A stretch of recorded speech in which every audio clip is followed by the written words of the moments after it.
ಸಭೆಗೆ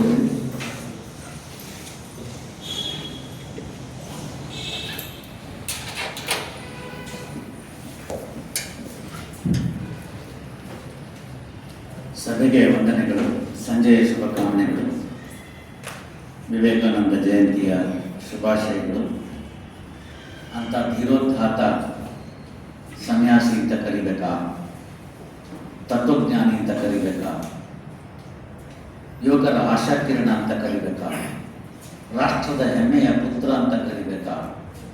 ನೀವೇ ಯೋಚನೆ ಮಾಡಬೇಕು. ಇವೆಲ್ಲವನ್ನು ಮೇಳೈಸಿರ್ತಕ್ಕಂಥ ಅಂಥ ವಿವೇಕಾನಂದರನ್ನ ಕೆತ್ತಂತ ಹೊತ್ತಂತ ಭಾರತ ಮಾತೆಯನ್ನು ನೆನೆಸ್ಕೋತಾ ವಿವೇಕಾನಂದರ ಜಯಂತಿಯನ್ನು ರಾಷ್ಟ್ರೀಯ ಯುವ ದಿನಾಚರಣೆ ಅಂತ ತನ್ನ ಸಾಯುವ ವಯಸ್ಸಿನಲ್ಲಿ ಇಂದಿರಾ ಗಾಂಧಿಯವರು ಸನ್ಮಾನ್ಯ ದಿವಂಗತ ಪ್ರಧಾನಿ ಶ್ರೀಮತಿ ಇಂದಿರಾ ಗಾಂಧಿಯವರು ಕೆಲವು ತಿಂಗಳುಗಳ ಮುಂಚೆ ಘೋಷಿಸಿದರು. ಬೇರೆ ಏನೇ ತಾತ್ವಿಕವಾಗಿ ಭಿನ್ನಾಭಿಪ್ರಾಯಗಳಿದ್ರು ಕೂಡ ಇದೊಂದು ಒಳ್ಳೆ ಕಾರ್ಯವನ್ನು ಮಾಡಿದ್ರು ಅಂತ ನನ್ನ ಭಾವನೆ. ಸ್ಥಾನದ ದೃಷ್ಟಿಯಿಂದ ಕೆಲವು ಕಟ್ಟುಪಾಡುಗಳಿರೋದ್ರಿಂದ ನಾನು ಅದರ ಬಗ್ಗೆ ಹೆಚ್ಚು ವಿವರಕ್ಕೆ ಹೋಗಲ್ಲ. ನಿನ್ನೆ ದಿವಸ ಸವಿವರವಾಗಿ ನಮ್ಮ ಹುಬ್ಬಳ್ಳಿಯಲ್ಲಿ ವಿವೇಕಾನಂದರ ಜಯಂತಿಗೆ ವಿಚಾರಗಳನ್ನ ವಿನಿಮಯ ಮಾಡಿಕೊಂಡಿದ್ದೀನಿ. ಅಲ್ಲಿ ಹೇಳದೆ ಬಿಟ್ಟಂತ ಕೆಲವು ವಿಚಾರಗಳನ್ನು ಇಲ್ಲಿ ಇವತ್ತು ಚರ್ಚೆ ಮಾಡೋಣ. ಸಮಯಾನುಕೂಲ ಮತ್ತು ಕೆಲವು ವಿಷಯಗಳನ್ನ ವಿವೇಕಾನಂದರನ್ನ ಒಂದು ಸಮಯದ ಚೌಕಟ್ಟಿನಲ್ಲಿ ಹಿಡ್ಕೊಳ್ಳೋದು ಕಷ್ಟ, ಯಾರೇ ಆಗಲಿ ಅದನ್ನು ತಿಳ್ಕೋಬೇಕು. ಅದನ್ನ ಅಲ್ಲಿ ಹೇಳಿದಲ್ಲಿರುವಂಥ ಕೆಲವು ವಿಚಾರಗಳನ್ನ ಇಲ್ಲಿ ವಿಚಾರ ವಿನಿಮಯ ಮಾಡಿಕೊಳ್ಳೋಣ. ಮುಖ್ಯವಾಗಿ ಅಧಿವಕ್ತ ಪರಿಷತ್ತು ಅದ್ಯಾಕೋ ಏನೋ ಅದನ್ನ ಒಂದು ಪೊಲಿಟಿಕಲ್ ಪಾರ್ಟಿಯ ವಿಂಗ್ ಅಂತ ಕನ್ಸಿಡರ್ ಮಾಡಿಬಿಟ್ಟಿದ್ದಾರೆ. ಅದು ತಪ್ಪು. ಅಧಿವಕ್ತರು ಅಂತಂದ್ರೆ ಈ ಕಾನೂನಿನ ಮತ್ತು ರಾಷ್ಟ್ರದ ನ್ಯಾಯವನ್ನ ಎತ್ತಿ ಹಿಡಿತಕ್ಕಂಥ ಒಂದು ಸಮೂಹ ಅಷ್ಟೇ. ಸಮಾನಾಸಕ್ತರೆಲ್ಲ ಬರ್ಬೋದು ಅಂತ. Unfortunately it has become A political wing of A particular political party. It's incorrect. ಹೇಗೂ ಇದು ನನಗೇನು ಕಟ್ಟುಪಾಡುಗಳಿಲ್ಲ. ನಾನು ಕಮ್ಯುನಿಸ್ಟ್ ಕರೆದರು ಅವ್ರ ಹತ್ರ ಹೋಗಿದ್ದೀನಿ, ಕಾರ್ಯಕ್ರಮ ಮಾಡ್ಕೊತೀನಿ. ಕಾಂಗ್ರೆಸ್ನವ್ರು ಇನ್ನೂ ಕರೆದಿಲ್ಲ, ಅದಕ್ಕೆ ಹೋಗಿ ಕರೆದ್ರೆ ಅದು ಹೋಗ್ತೀನಿ. ಅದ್ಯಾಕೋ ಏನೋ ಅವ್ರು ನಮ್ಮನ್ನು ದೂರ ಇಟ್ಟಿದ್ದಾರೆ, ನಾನು ದೂರ ಇದ್ದೀನಿ ಅಷ್ಟೇ. ಒಬ್ಬ ಜಡ್ಜಿಗೆ ಅವನ ಸ್ಥಾನದಲ್ಲಿರತಕ್ಕಂಥ ಸಂದರ್ಭದಲ್ಲಿ, ಆ ಜಡ್ಜ್ ಪೊಸಿಷನ್ ಆಕ್ಯುಪೈ ಮಾಡಿರತಕ್ಕಂಥ ಸಂದರ್ಭದಲ್ಲಿ, he does not belong to any political party. Please understand this. I don't belong to any political party so long as I am a judge and I am judging the issue. ಆದರೆ ಸಮಾಜದಲ್ಲಿ ನಾನು ಒಬ್ಬ ನನಗೆ ನಾನೇ ತಿಳ್ಕೊಂಡಿರುವಂಥ ನಾಗರಿಕ ಸತ್ತ ಪ್ರಜೆ ಅಲ್ಲ.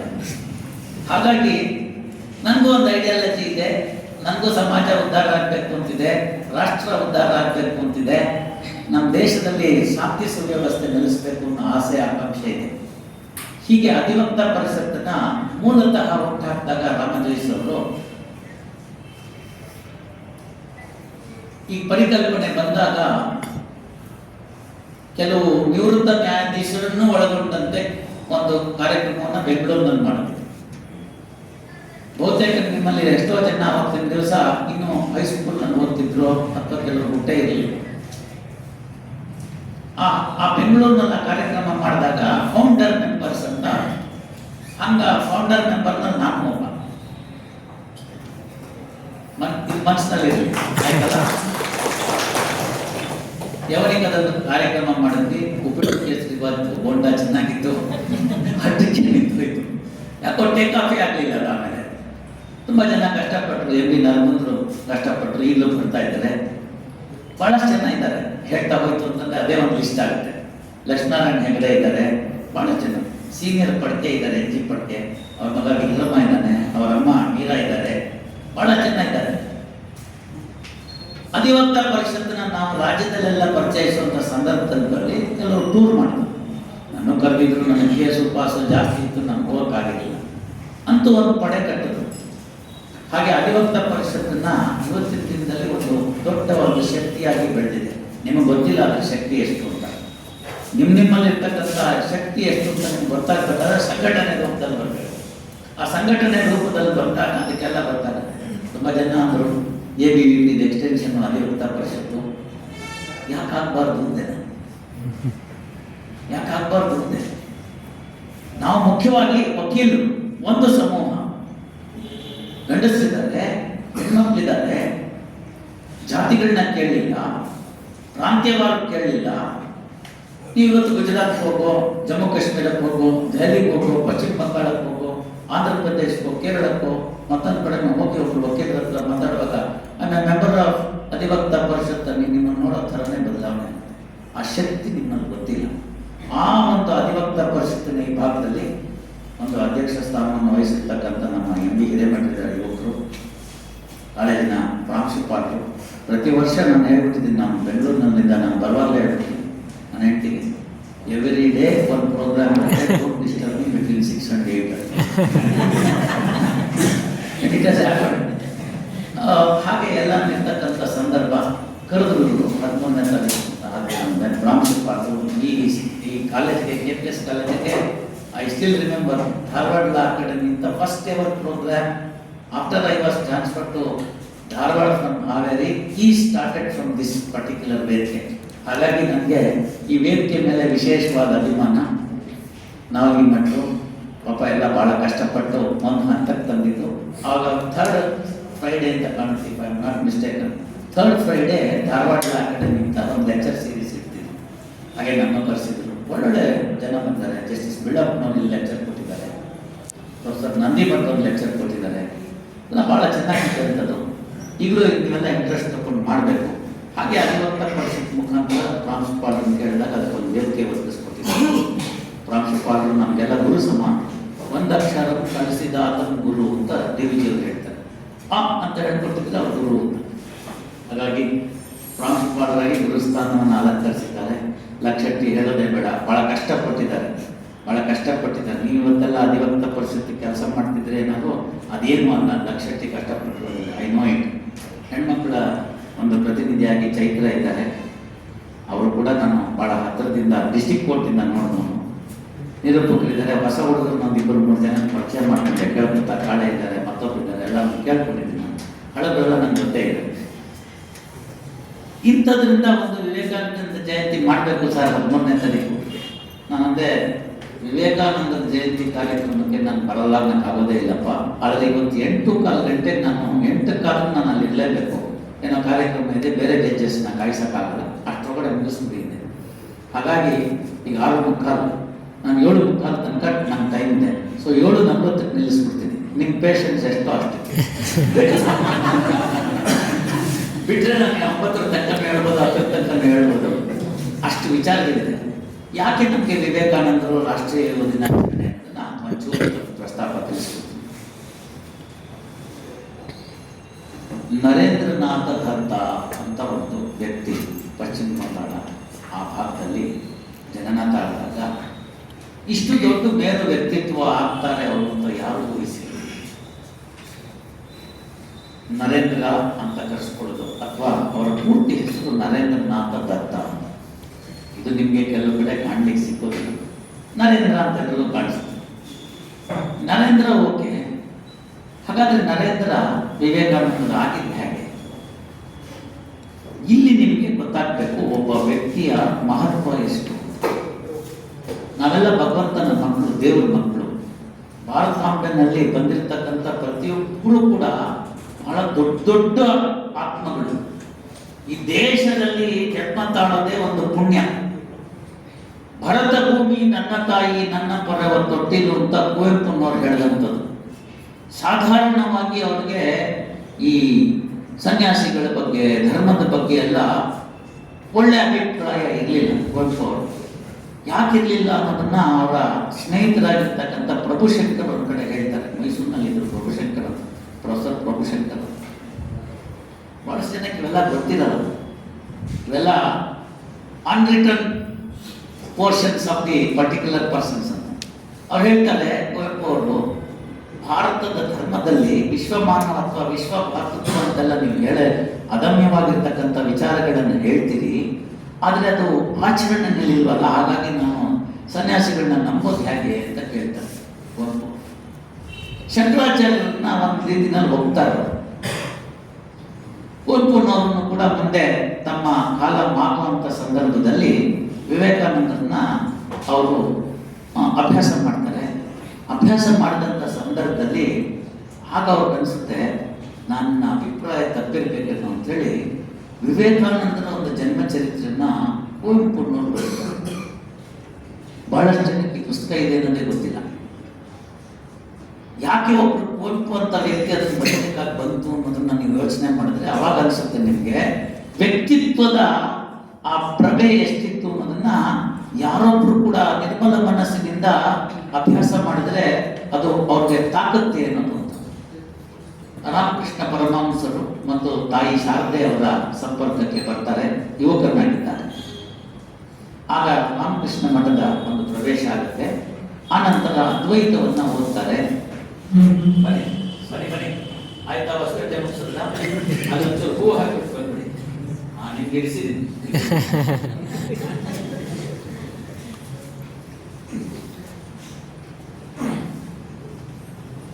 ರಾಮರೆಡ್ಡಿ ಅಂಡ್ ಪೊಲೀಸ್ ಪಾಟೀಲ್ ಒಳ್ಳೆ ಟೀಮ್. ಇವ್ರು ಪ್ರೆಸಿಡೆಂಟ್ ಆಗಿದ್ದಾಗ ಅವ್ರ ಸೆಕ್ರೆಟರಿ, ಅವ್ರ ಪ್ರೆಸಿಡೆಂಟ್, ಬಾರ್ ಕೌನ್ಸಿಲ್ ಮ್ಯಾನ್.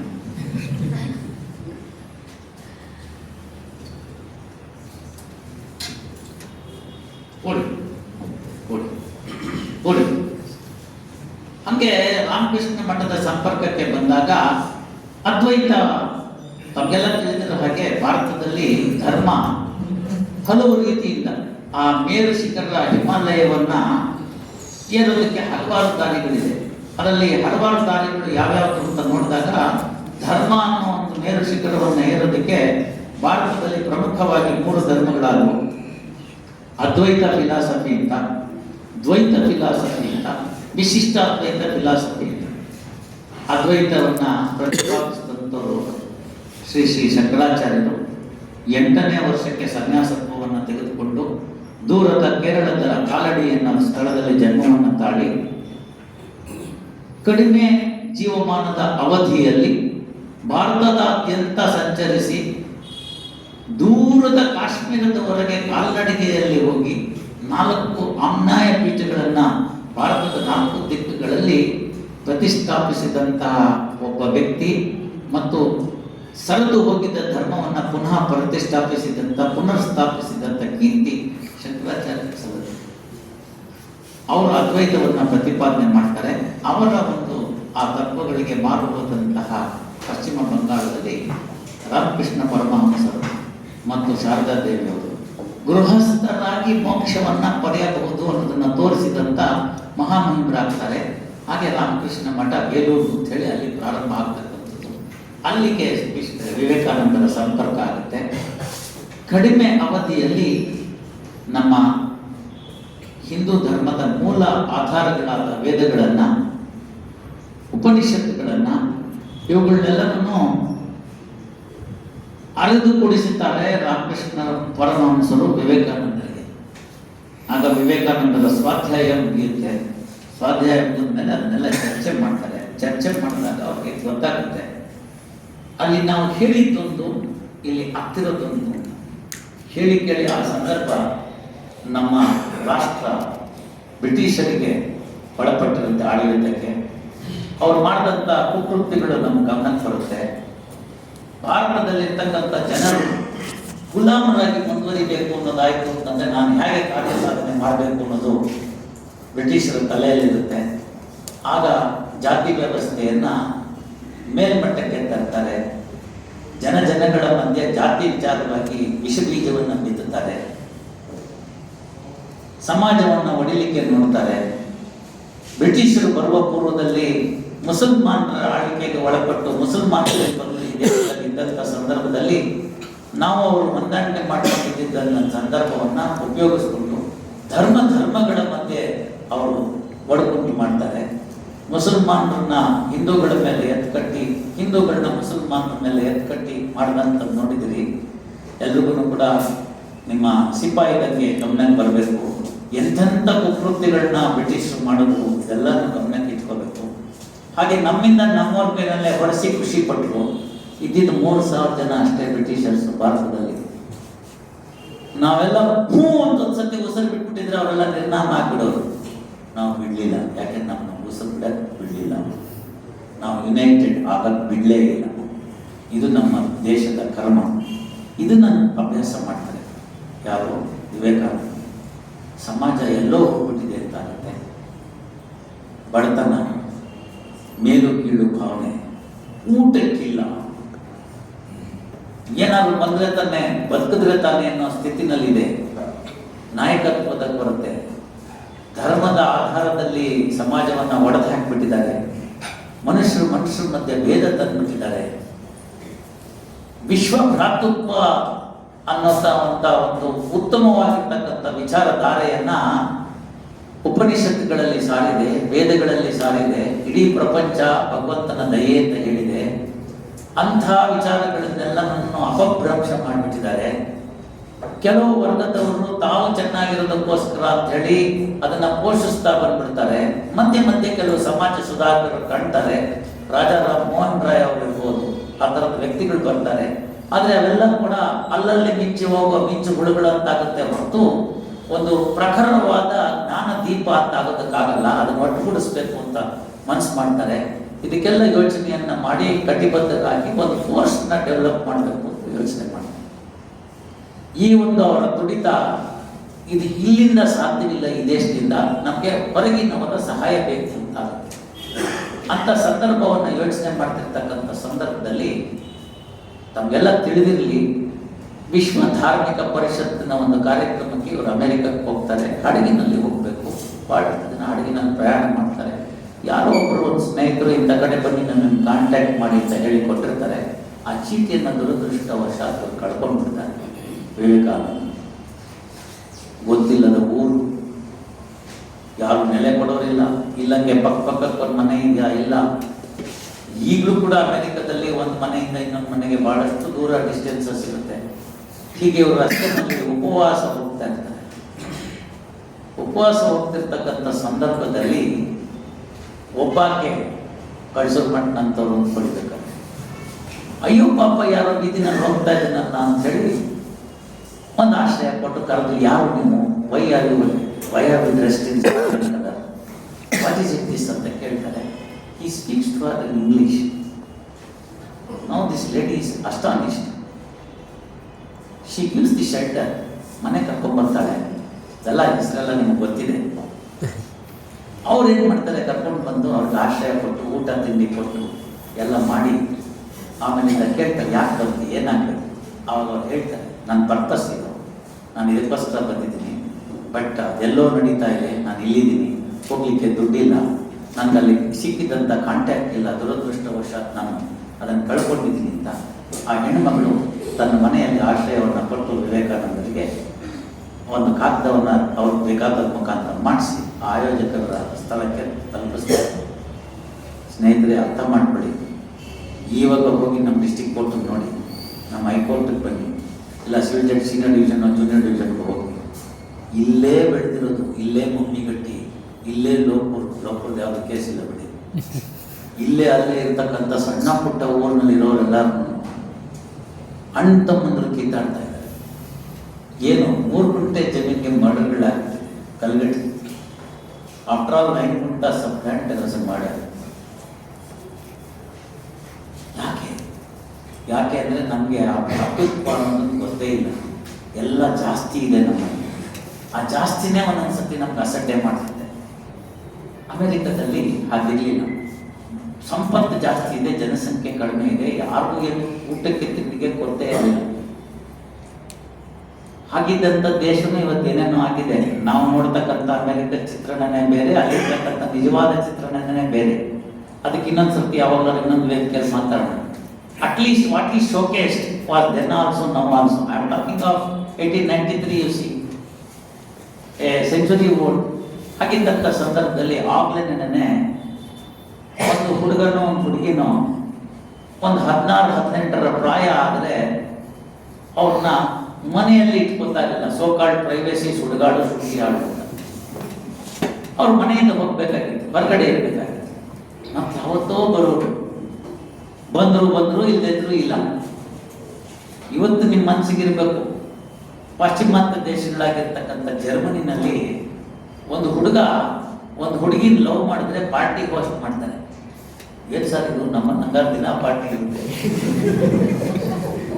ಯಾಕೆ ಪಾರ್ಟಿ ಹೋಸ್ಟ್ ಮಾಡ್ತಾರೆ ಅವ್ರ ತಂದೆ ತಾಯಿದ್ರೆ, ಹುಡುಗ ಹುಡುಗಿನ ಲವ್ ಮಾಡುತ್ತಲ್ಲ ಅಂತ, ಹುಡುಗನ್ನೇ ಮಾಡಲಿಲ್ಲ.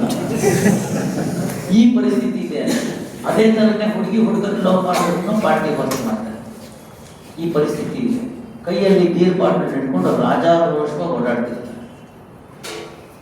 ಆ ಚೆನ್ನಾಗಿರ್ತಕ್ಕಂಥ ಊರು ಅಂತ ಫ್ರಾನ್ಸ್ ನೋಡ್ಬೋದು, ಮತ್ತೊಂದು ನೋಡ್ಬೋದು. ನಾ ಎಲ್ಲ ಆ ಕಡೆ ಭಾಗಗಳಲ್ಲಿ ಹೋಗಿ ಬಂದೆ. ಮಿಕ್ಕಿದ ರಸ್ತೆ ಎಲ್ಲ ಕ್ಲೀನಾಗಿರುತ್ತೆ, ಎಲ್ಲ ಚೆನ್ನಾಗಿರುತ್ತೆ. ಅದು ಏನಪ್ಪ ಸಿಗರೇಟ್ ತುಂಡು ಎಲ್ಲೂ ನೋಡಿದ್ರು ಇರುತ್ತೆ. ಹುಡುಗ ಹುಡುಗಿ ಮುದುಕಿ ಏನೂ ಇಲ್ಲ, ಆ ಪಾಟಿ ಸಿಗರೇಟ್ಸ್ ಇರ್ತಾರೆ. ಕೈಯಲ್ಲಿ ಬೀರ್ ಬಾಟ್ಲು, ಒಂದು ದನ ಹಸಿ ಮಾಂಸ ಇರೋ ಬ್ರೆಡ್ಡಿನ ತುಂಡು, ಸಿಗರೇಟ್. ಇದು ಅವ್ರ ಲೈಫ್. ಗಟ್ಟಿ ಬ್ರೆಡ್ ಮಾಡಿರ್ತಾರೆ, ಮಧ್ಯ ಅದನ್ನ ಆ ದನದ ಮಾಂಸದ ತುಂಡನ್ನು ಹಾಕಿರ್ತಾರೆ, ಅದಕ್ಕೆ ಬರ್ಗರ್ ಅಂತ ಕರೀತಾರೆ. ಅದೇ ಹಂದಿ ಮಾಂಸದ ತುಂಡು ಹಾಕಿದ್ರೆ ಹ್ಯಾಮ್ ಬರ್ಗರ್ ಅಂತ ಕರೀತಾರೆ. ಇಟ್ಸ್ ದೇರ್ ಲೈಫ್ ಸ್ಟೈಲ್, ಅವ್ರ ಊಟ. ನನ್ನಂತ ಹೋದ್ರೆ ಉಪವಾಸದೇ ಗತಿ ನನಗೆ. ಎಲ್ಲರೂ ಹಣ್ಣಂತಿ ಇಟ್ಟು ಹುಡ್ಕೊಂಡು ಹೋಗ್ಬೇಕಷ್ಟೇ. ಆಯ್ತು ಅಂತ ನೋಡಿ, ದೇಶ ಸುತ್ತಬೇಕು, ಕೋಶ ಓದಬೇಕು ಅಂತ ಅಲ್ಲೆಲ್ಲ ನೋಡ್ಕೊಂಡು ಬಂದಾಗ ನಮ್ದು ನಾವೆಷ್ಟು ಶ್ರೀಮಂತರು ಅಂತ ಗೊತ್ತಾಗುತ್ತೆ ಅಂತ. ಹಾಗೆ ಯಾವತ್ತೋ 2 ವರ್ಷಕ್ಕೋ 3 ವರ್ಷಕ್ಕೋ 5 ವರ್ಷಕ್ಕೋ ತಂದೆನೋ ತಾಯಿನೋ ನೋಡಕ್ ಬರ್ತಿದ್ದ. ಅಟ್ಲೀಸ್ಟ್ ವರ್ಷಕ್ಕೆ ಒಂದಿನ ಬರಲಿ ಅಂತ ಫಾದರ್ಸ್ ಡೇ ಮದರ್ಸ್ ಡೇ ಅಂತ ಮಾಡಿದ್ದವರು ಸುಡುಗಾಡ. ನಾವಿಲ್ಲಿ ಬರೀ ವಾಟ್ಸಪ್ಪಲ್ಲಿ ಕಳಿಸ್ಕೊಂಡು ಖುಷಿಯಾಗೋಗ್ಬಿಡ್ತೀವಿ. ಅದನ್ನೆಲ್ಲ ನೀವು ನೋಡಿರ್ತೀವಿ. ಅವ್ರ ಅಮ್ಮ ಹೇಳ್ತಾರೆ, ಎಲ್ಲೇ ಇವತ್ತು ಮದರ್ಸ್ ಡೇ ವಿಶ್ ಮಾಡೋ, ವಾಟ್ಸಪ್ಪಲ್ಲಿ ಹಾಕೋ, ಫೇಸ್ಬುಕ್ಕಲ್ಲಿ ಹಾಕೋ ಅಂತ. ಯಾಕೆಂದ್ರೆ ಹಿಂದಿನ ಮನೆಯವ್ರು ಹಾಕ್ಸ್ಕೊಂಡಿದ್ದಾರೆ, ನೀವು ಈ ಸಲ ಹಾಕ್ತಾರೆ ನಾನು ಅವಮಾನ ಆಗುತ್ತೆ ಮಹಿಳಾ ಸಮಾಜದಲ್ಲಿ. ಯಾಕೆಂದ್ರೆ ನಮ್ಮಲ್ಲಿ ಆ ಪ್ರೀತಿ ಅನ್ನೋದು ಕೂಡ ಹೆಚ್ಚಾಗಿದೆ. ಅವರಲ್ಲಿ ಹಂಗಿರ್ಲಿಲ್ಲ. ಅನಾಥ ಪ್ರಜ್ಞೆ ಕಾಡುತ್ತೆ. ಇವತ್ತು ನಿಮ್ಮಲ್ಲಿ ಹೋಗಿರ್ತಕ್ಕಂಥವ್ರು ಯಾರಾದ್ರೂ ಸಂಬಂಧಿಕರನ್ನ ಕೇಳಿ, ಸೋಮವಾರದಿಂದ ಶುಕ್ರವಾರಕ್ಕೆ ಮೂಗಿಗೆ ಕವಡೆ ಕಟ್ಕೊಂಡು ದುಡಿತಾರೆ. ಯಾಂತ್ರಿಕ ಬದುಕು. ಮನೆಗೆ ಬಂದರೂ ಯಾರು ಕೇಳೋರಿರಲ್ಲ, ಉಂಡ್ಯ ತಿಂಡಿ ಅಂತ ಕೇಳೋರಿರಲ್ಲ, ಅವ್ರು ಜ್ವರ ಬಂತು ಅಂದರೆ ಕೇಳೋರಿರಲ್ಲ, ಯಾರೂ ಕೇಳೋರಿರಲ್ಲ. ಯೋಚನೆ ಮಾಡಿ ನೀವೆಲ್ಲ, ನಿಮ್ಗೆ ಸ್ವಲ್ಪ ಮೈಯಲ್ಲಿ ಹುಷಾರಿಲ್ಲ ಅಂತ ಆಯ್ತು ಅಂತಂದರೆ ಮುಖ ಸಕ್ಕರೆ ಹಾಕೊಂಡು ಮನೆಗೆ ಹೋದ್ರೆ ನಿಮ್ಮ ಅಮ್ಮ ಅಲ್ಲೇ ಬಾಗಿಲಲ್ಲಿ ನಿಂತ್ಕೊಂಡು, ಯಾಕೋ ಮಗ ಏನಾಯಿತು ಅಂತ ಕೇಳ್ತಾರೆ. ಯಾಕೆ ಮಗಳೇ ಸಂಪಿಗಿದ್ಯಾ, ಏನಾದರೂ ಪ್ರಾಬ್ಲಮ್ಮು, ಹೊಟ್ಟೆ ನೋವು ಅಂತ ಬಂದು ಹಣೆ ಮೇಲೆ ಕೈ ಇಟ್ಬಿಡ್ತಾಳೆ. ಎಂಥ 103 ಡಿಗ್ರಿ ಜ್ವರ ಇದ್ರು ನಿಮ್ಗೆ ಆ ಕೈ ನಿಮ್ಗೆ ಮುಟ್ಟಿದ್ರಿಂದ ಸರ್ವ ತಿಳಿದೋಗ್ಬಿಡುತ್ತೆ. ಆ ಕೈ ಇಲ್ಲ ಅಲ್ಲಿ. ಅಂಥ ಅನಾಥ ಪ್ರಜ್ಞೆ ಇರ್ತಕ್ಕಂಥ ದೇಶದಲ್ಲಿ ಹೋಗಿ ಬೆಳಗ್ಗೆಯಿಂದ ಕಾದಿರ್ತಾರೆ ಇವ್ರ ಸೆಷನ್ ಬರೋಕ್ಕೆ. ಆಗಲೂ ಇಂಡಿಯಾನ ಒಂಥರ ಅವರು ಕೆಟ್ಟದಾಗೆ ಕಂಡಿರ್ತಾರೆ. ಶಿಫಾರಸ್ ಲೆಟರ್ ಕೊಟ್ಬಿಟ್ಟಿದ್ದಾರೆ. ಯಾರೋ ಅವರು ಆ ಸಮಾರಂಭ ಮಾಡೋದಕ್ಕೆ ತುಂಬ ದುಡ್ಡು ಕೊಟ್ಟಿರ್ತಕ್ಕಂಥವ್ರು ಆಯೋಜಕರು ಕೊಟ್ಟಿರೋದ ಶಿಫಾರಸ್ಸಿಂದ ತೆಗ್ದಾಕಕ್ಕಾಗಲ್ಲ ಅಂತೇಳಿ ಇವ್ರದ್ದು ಬರುತ್ತೆ ಅಂತ ಕಾಯ್ಕೊಂಡು ಮಧ್ಯಾಹ್ನ ಆಯಿತು, ಸಾಯಂಕಾಲದ ಸೆಷನ್, ಲಾಸ್ಟ್ ಸೆಷನ್, ಆ ಸೆಷನ್ಗೆ ವಿವೇಕಾನಂದನ ಕಳಿಸ್ತಾರೆ. ಅಲ್ಲಿ ಅವರು ಕೂಗಿದ್ದು ಮೊದಲನೇ ಪದಗಳು 2 ಪದಗಳು, ಸಿಸ್ಟರ್ಸ್ ಅಂಡ್ ಬ್ರದರ್ಸ್ ಅಂತಾರೆ. ಅರ್ಥ ಮಾಡ್ಕೊಂಡಿದ್ದೆ. ಸಿಸ್ಟರ್ಸ್ ಅಂಡ್ ಬ್ರದರ್ಸ್ ಅಂತ ಕರೀತಾರೆ ವಿವೇಕಾನಂದ. ಯಾರೋ ಗೊತ್ತಿಲ್ಲದವರು, ಯಾವ ದೇಶದಲ್ಲಿ 8 ದಿವಸಗಳ ಕಾಲ ಏನೋ ತಿನ್ನಕ್ಕೆ ಸಿಕ್ಕದಲ್ಲೇ ಉಪವಾಸ ಇದ್ದಂಥ ವಿವೇಕಾನಂದರು ಆ ದೇಶದ ಜನರನ್ನ ಸಿಸ್ಟರ್ಸ್ ಅಂಡ್ ಬ್ರದರ್ಸ್ ಅಂತ ಕರೀತಾರೆ. ಮೈಲುಗಟ್ಟಲೆ ನಡೆದಂಥ ಊರಿನಲ್ಲಿ ಅವರು ಅದನ್ನು ಕರೀತಾರೆ. ಯಾವಾಗ ಈ ವಿಶ್ವ ಭ್ರಾತೃತ್ವದ ಸಂದೇಶದ 2 ಪದಗಳನ್ನ ಕರೆದರು, ಒಡ ಹುಟ್ಟಿದವರು ಸಿಸ್ಟರ್ ಅಂತ ಕರೀಲಿಲ್ಲ, ತಂದೆ ತಾಯಿಗಳು ಕರೀಲಿಲ್ಲ, ಪಕ್ಕದ ಮನೆಯವರು ಕರೀಲಿಲ್ಲ, ಸರ್ಕಾರ ಕರೀಲಿಲ್ಲ. ಅವರ ಸಂಸ್ಕಾರದಲ್ಲಿ ಸಿಸ್ಟ್ರು ಮತ್ತು ಬ್ರದರ್ಗೆ ಇರ್ತಕ್ಕಂಥ ಬೆಲೆ ಏನು ಅನ್ನೋದು ಅವ್ರಿಗೆ ಗೊತ್ತಿರಲಿಲ್ಲ. ಯಾವಾಗ ಇದನ್ನು ಕರೆದ್ರು, ಮನುಷ್ಯತ್ವ ನೋಡಿ, ನೀವು ಏನೇ ಡ್ರೆಸ್ ಹಾಕೋಬೋದು, ಏನೇ ರೀತಿಯಾದ ಮಾಡರ್ನ್ ಅನ್ಕೋಬೋದು, ಹಸುವು ಎಲ್ರಿಗೂ ಒಂದೇ ಅಲ್ವಾ, ದುಃಖ ಎಲ್ರಿಗೂ ಒಂದೇ ಅಲ್ವಾ, ಸುಖ ಎಲ್ರಿಗೂ ಒಂದೇ ಅಲ್ವಾ, ಚಿಗಿಡಿದ್ರೆ ನಿನಗೂ ನೋವಾಗುತ್ತೆ, ನನಗೂ ನೋವಾಗುತ್ತಲ್ವಾ, ಚಿಕ್ಕಿದ್ರೆ ಶಶಾಂಕ್ಗೆ ಏನಾದ್ರು ಖುಷಿ ಆಗುತ್ತಾ, ನಗ್ತಾ ಇರ್ತಾನೆ, ಚೆನ್ನಾಗಿದೆ ಇಲ್ಲ, ನೋವು ಎಲ್ರಿಗೂ ಒಂದೇ. ಆ ಕಾರಣಕ್ಕೋಸ್ಕರ ಏನು ಮಾಡ್ತಾರೆ, ಯಾವಾಗ ಈ ಸಿಸ್ಟರ್ಸ್ ಅಂಡ್ ಬ್ರದರ್ಸ್ ಅಂತ ಕರೆದು ಬಿಡ್ತಾರೆ, ಅಂತ ಪ್ರಜ್ಞೆ ಇರುತ್ತಲ್ಲ ಒಳಗಡೆ, ಮನುಷ್ಯರು ತಾನೇ ಅಲ್ಲಿರೋರು, ಅವ್ರಿಗೆ ಭಾವೋದ್ರೇಕ ಉಂಟಾಗಿರುತ್ತೆ. ಯಾರೋ ವ್ಯಕ್ತಿ ಎಲ್ಲಿಂದನೋ ಬಂದು ನನ್ನನ್ನ ಅಕ್ಕ ತಂಗಿಯರೇ ಅಣ್ಣ ತಮ್ಮಂದರೆ ಅಂತ ಕರೀತಾ ಇದಾರಲ್ಲ ಅಂತ ಎದ್ದು ನಿಂತು 2 ನಿಮಿಷಗಳ ಕಾಲ ಚಪ್ಪಾಳೆಯ ಕಿವಿಗಚ್ಚುವಂತೆ ಚಪ್ಪಾಳೆ ತಟ್ತಾನೆ ಇದ್ದಾರೆ. ಇವ್ರು ಮುಂದಿನ ಮಾತಾಡಕ್ಕೆ ಬಿಡ್ತಾ ಇಲ್ಲ. ನಿಮಿಷಗಟ್ಟಲೆ ಚಪ್ಪಾಳೆ, ಕೊನೆಗೆ ಆಯೋಜಕರೇ ಸಾಕು ಕುತ್ಕೊಳ್ಳಿ ಅಂತ ಹೇಳ್ಬೇಕಾಗಂತ ಬರುತ್ತೆ. ಯಾವ ಸೆಷನ್ಗೆ ಕೂಡ ಇಷ್ಟು ಯಾವುದು ಒಂದು ಸಂವಹನದಲ್ಲಿ ಇದ್ದಂತಹ ವಿಚಾರಧಾರೆಗಳಿಗೆ ಇರಲಿಲ್ವೋ ಅದು ಈ ಸೆಷನಲ್ಲಿ ಆಗುತ್ತೆ. ಹೊರಗಡೆ ಆಚೆ ಹೋಗಿ ಕೂತವರು ಕೂಡ ಬಂದು ಸೇರ್ತಾರೆ, ಏನು ಅಂತ ಕೇಳ್ತಾರೆ. ಆಗ ನಮ್ಮ ಭಾರತೀಯ ಧರ್ಮದ ವಿವರಗಳನ್ನು, ಅದರಲ್ಲಿರ್ತಕ್ಕಂಥ ಮೌಲ್ಯಗಳನ್ನ ಅವರ ಭಾಷೆಯಲ್ಲಿ ಎಲ್ಲರಿಗೂ ಅರ್ಥ ಆಗೋ ರೀತಿಯಲ್ಲಿ ಆ ಭಾಷಣನ ಮಾಡ್ತಾರೆ. ಅಮೋಘವಾದ ಭಾಷಣ ಅವೈಲಬಲ್ ಇದೆ ಇಂಟರ್ನೆಟ್ನಲ್ಲಿ, ರೇಡಿಯೋದಲ್ಲಿ ಆವಾಗ ಪ್ರಸಾರ ಆಗಿದ್ದನ್ನು ಆಡಿಯೋ ಬಿಟ್ಟಿದ್ದಾರೆ. ದಯಮಾಡಿ ಒಂದ್ಸತಿ ಎಲ್ಲರೂ ಕೇಳಿ. ಏನೇನೋ ನೋಡ್ತೀರಿ ಇಂಟರ್ನೆಟ್ಟಲ್ಲಿ, ಇದನ್ನು ನೋಡಿ ಎಷ್ಟು ಒಂದು ಪ್ರೇರಿತವಾಗುತ್ತೆ. ಸೆಂಚುರಿ ಕೆಳಗಡೆ ಮಾತಾಡಿದಂಥದ್ದು, 1 ಶತಮಾನದ ಕೆಳಗಡೆ ಮಾತಾಡಿದಂಥದ್ದು, ಈಗ ಶತಮಾನ ದಾಟಿ 40 ವರ್ಷ ಆಗಬೇಕು, ದಾಟಿದಂಥದ್ದು ಇವತ್ತು ಕೇಳಿದ್ರು ಕೂಡ ಮೈ ರೋಮಾಂಚನವಾಗುತ್ತೆ. ಅದನ್ನು ನೀವು ಕೇಳಿಬಿಟ್ರೆ ಸಾಕು, ನಮ್ಮ ಧರ್ಮದ ಗಟ್ಟಿತನ ಎಷ್ಟಿತ್ತು ಅನ್ನೋದರ್ಥ.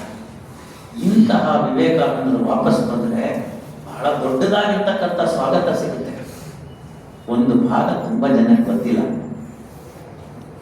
ಅದನ್ನು ಇವತ್ತು ನಿಮಗೆ ತಿಳಿಸ್ಕೊಡ್ತಾ ಇಲ್ಲ. ಯಾಕೆಂದರೆ ಮುಂದಿನ ಜನಾಂಗ, ಮುಂದಿನ ಪೀಳಿಗೆ, ನನ್ನ ವಯಸ್ಸಾಯಿತು, ನಾನು ಕಾಮರೆಡ್ಡಿ ಅವರು, ನಮ್ಮ ಯಾಜಿಯವರು, ಇವರೆಲ್ಲ ನಾನು ಹಿಂದಕ್ಕೆ ಸರ್ಕೊಳ್ಳೋಂಥ ಸಮಯ. ಕಾಮರೆಡ್ಡಿಗೆ ಅಷ್ಟೇನಿಲ್ಲ ಬಿಡಿ, ಆದರೆ ಇವತ್ತೆಲ್ಲ ನಾಳೆ ಹಿಂದೆ ಸರ್ಕೋಬೇಕು ನಾವು. ನೀವು ಹುಡುಗರು ಏನಿದ್ದೀರಿ, ನೀವು ಮುಂದಿನ ಜನಾಂಗ. ಬಳ್ಳುಳ್ಳಿ ಇದ್ದಾರೆ, ಇನ್ನು ಚಿಕ್ಕ ಚಿಕ್ಕ ಹುಡುಗರಿದ್ದಾರೆ, ನಮ್ಮ ಕಾರ್ವಿ ಇದ್ದಾರೆ, ಈ ಹೆಣ್ಮಕ್ಳಿದ್ದಾರೆ ಮುಂದ್ಗಡೆ ಕೂತಿರೋರು, ಹೊಸ ಹುಡುಗರಿದ್ದಾರೆ, ಕಾರ್ವಿ ಜೂನಿಯರ್ ಇದ್ದಾರೆ, ಅವರೆಲ್ಲ ಮುಂದೆ ಬರಬೇಕು. ನಾವಿರ್ತೀವಿ ಹಿಂದ್ಗಡೆ ಅಂತ ಬೆಳ್ತಟ್ಟಕ್ಕೆ. ಹೊಸ ಹುಡುಗರು ಯಾರು ಸೇರ್ಕೊಂಡಿದ್ದಾರೆ ಅವ್ರ ಡ್ಯೂಟಿ ಗೊತ್ತಾಯ್ತಲ್ಲ. ಯಂಗ್ಸ್ಟರ್ಸ್ ಏನಿದ್ದಾರೆ ಅವ್ರು ಮುಂದುವರಿಸ್ಬೇಕು. ಹಿರೇಮಠರಿದ್ದಾರೆ, ನೀವು ಅವ್ರ ಕರ್ತ ಸಹಾಯ ತಗೊಳ್ಳಿ, ಬೇಕಾದ್ ಮಾಡಿ, ನಾವಿದ್ದೀವಿ ಹಿಂದ್ಗಡೆಯಿಂದ ಬೆಳ್ತಟ್ಟೋದಿಕ್ಕೆ. ಗೊತ್ತಾಯ್ತಲ್ಲ. ಆ ಥರ ಆದಾಗ ಅವ್ರು ವಾಪಸ್ ಬಂದರೆ ಭಾರತದ ತಾಯಿಗಳೇನು overnight became a hero. ಯಾರು ವಿವೇಕಾನಂದರು ಅಂತ ಗೊತ್ತಿಲ್ಲದೆ ಇದ್ರು ಕೂಡ ವಿವೇಕಾನಂದರ ಬಗ್ಗೆ ಮಾತಾಡ್ತಾರೆ. ಅದು ಹಾಗೇನೆ, success hugs a person in public, whereas failure hits you in privacy ಅಂತ.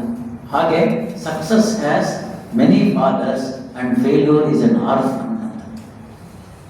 ಯಾರೋ ಒಬ್ಬರು ಅವತ್ತಿನ ದಿವಸ ಅದನ್ನು ಮಾಡಲಾರ್ದೇ ಸೋತೋಗ್ಬಿಟ್ಟಿದ್ರೆ ಅವನು ಅನಾಥನಾಗ್ಬಿಡ್ತಾ ಇದ್ದ. ಗೆಲುವು ಆ ರೀತಿ ತಂದುಕೊಡುತ್ತೆ. ಗೆಲುವಿನಿಂದ ವಿವೇಕಾನಂದರು ಓದಿಲ್ಲ. ಕೊನೆ ಪಕ್ಷಕ್ಕೆ ತಮ್ಮ ತಿಳಿದಿರಲಿ, ಅವರ ತಾಯಿಗೆ ಒಂದು ಮನೆ ಬೇಕಾಗುತ್ತೆ. ಆ ಮನೆ ಕೊಡಲಿಲ್ಲ ನಮ್ಮ ದೇಶ ವಿವೇಕಾನಂದರ ತಾಯಿಗೆ. ಈ ಭಾಗ ಗೊತ್ತಿರಲ್ಲ ತುಂಬ ಜನಕ್ಕೆ. ಮನೆ ಸಿಗೋದಿಲ್ಲ ಅವ್ರಿಗೆ.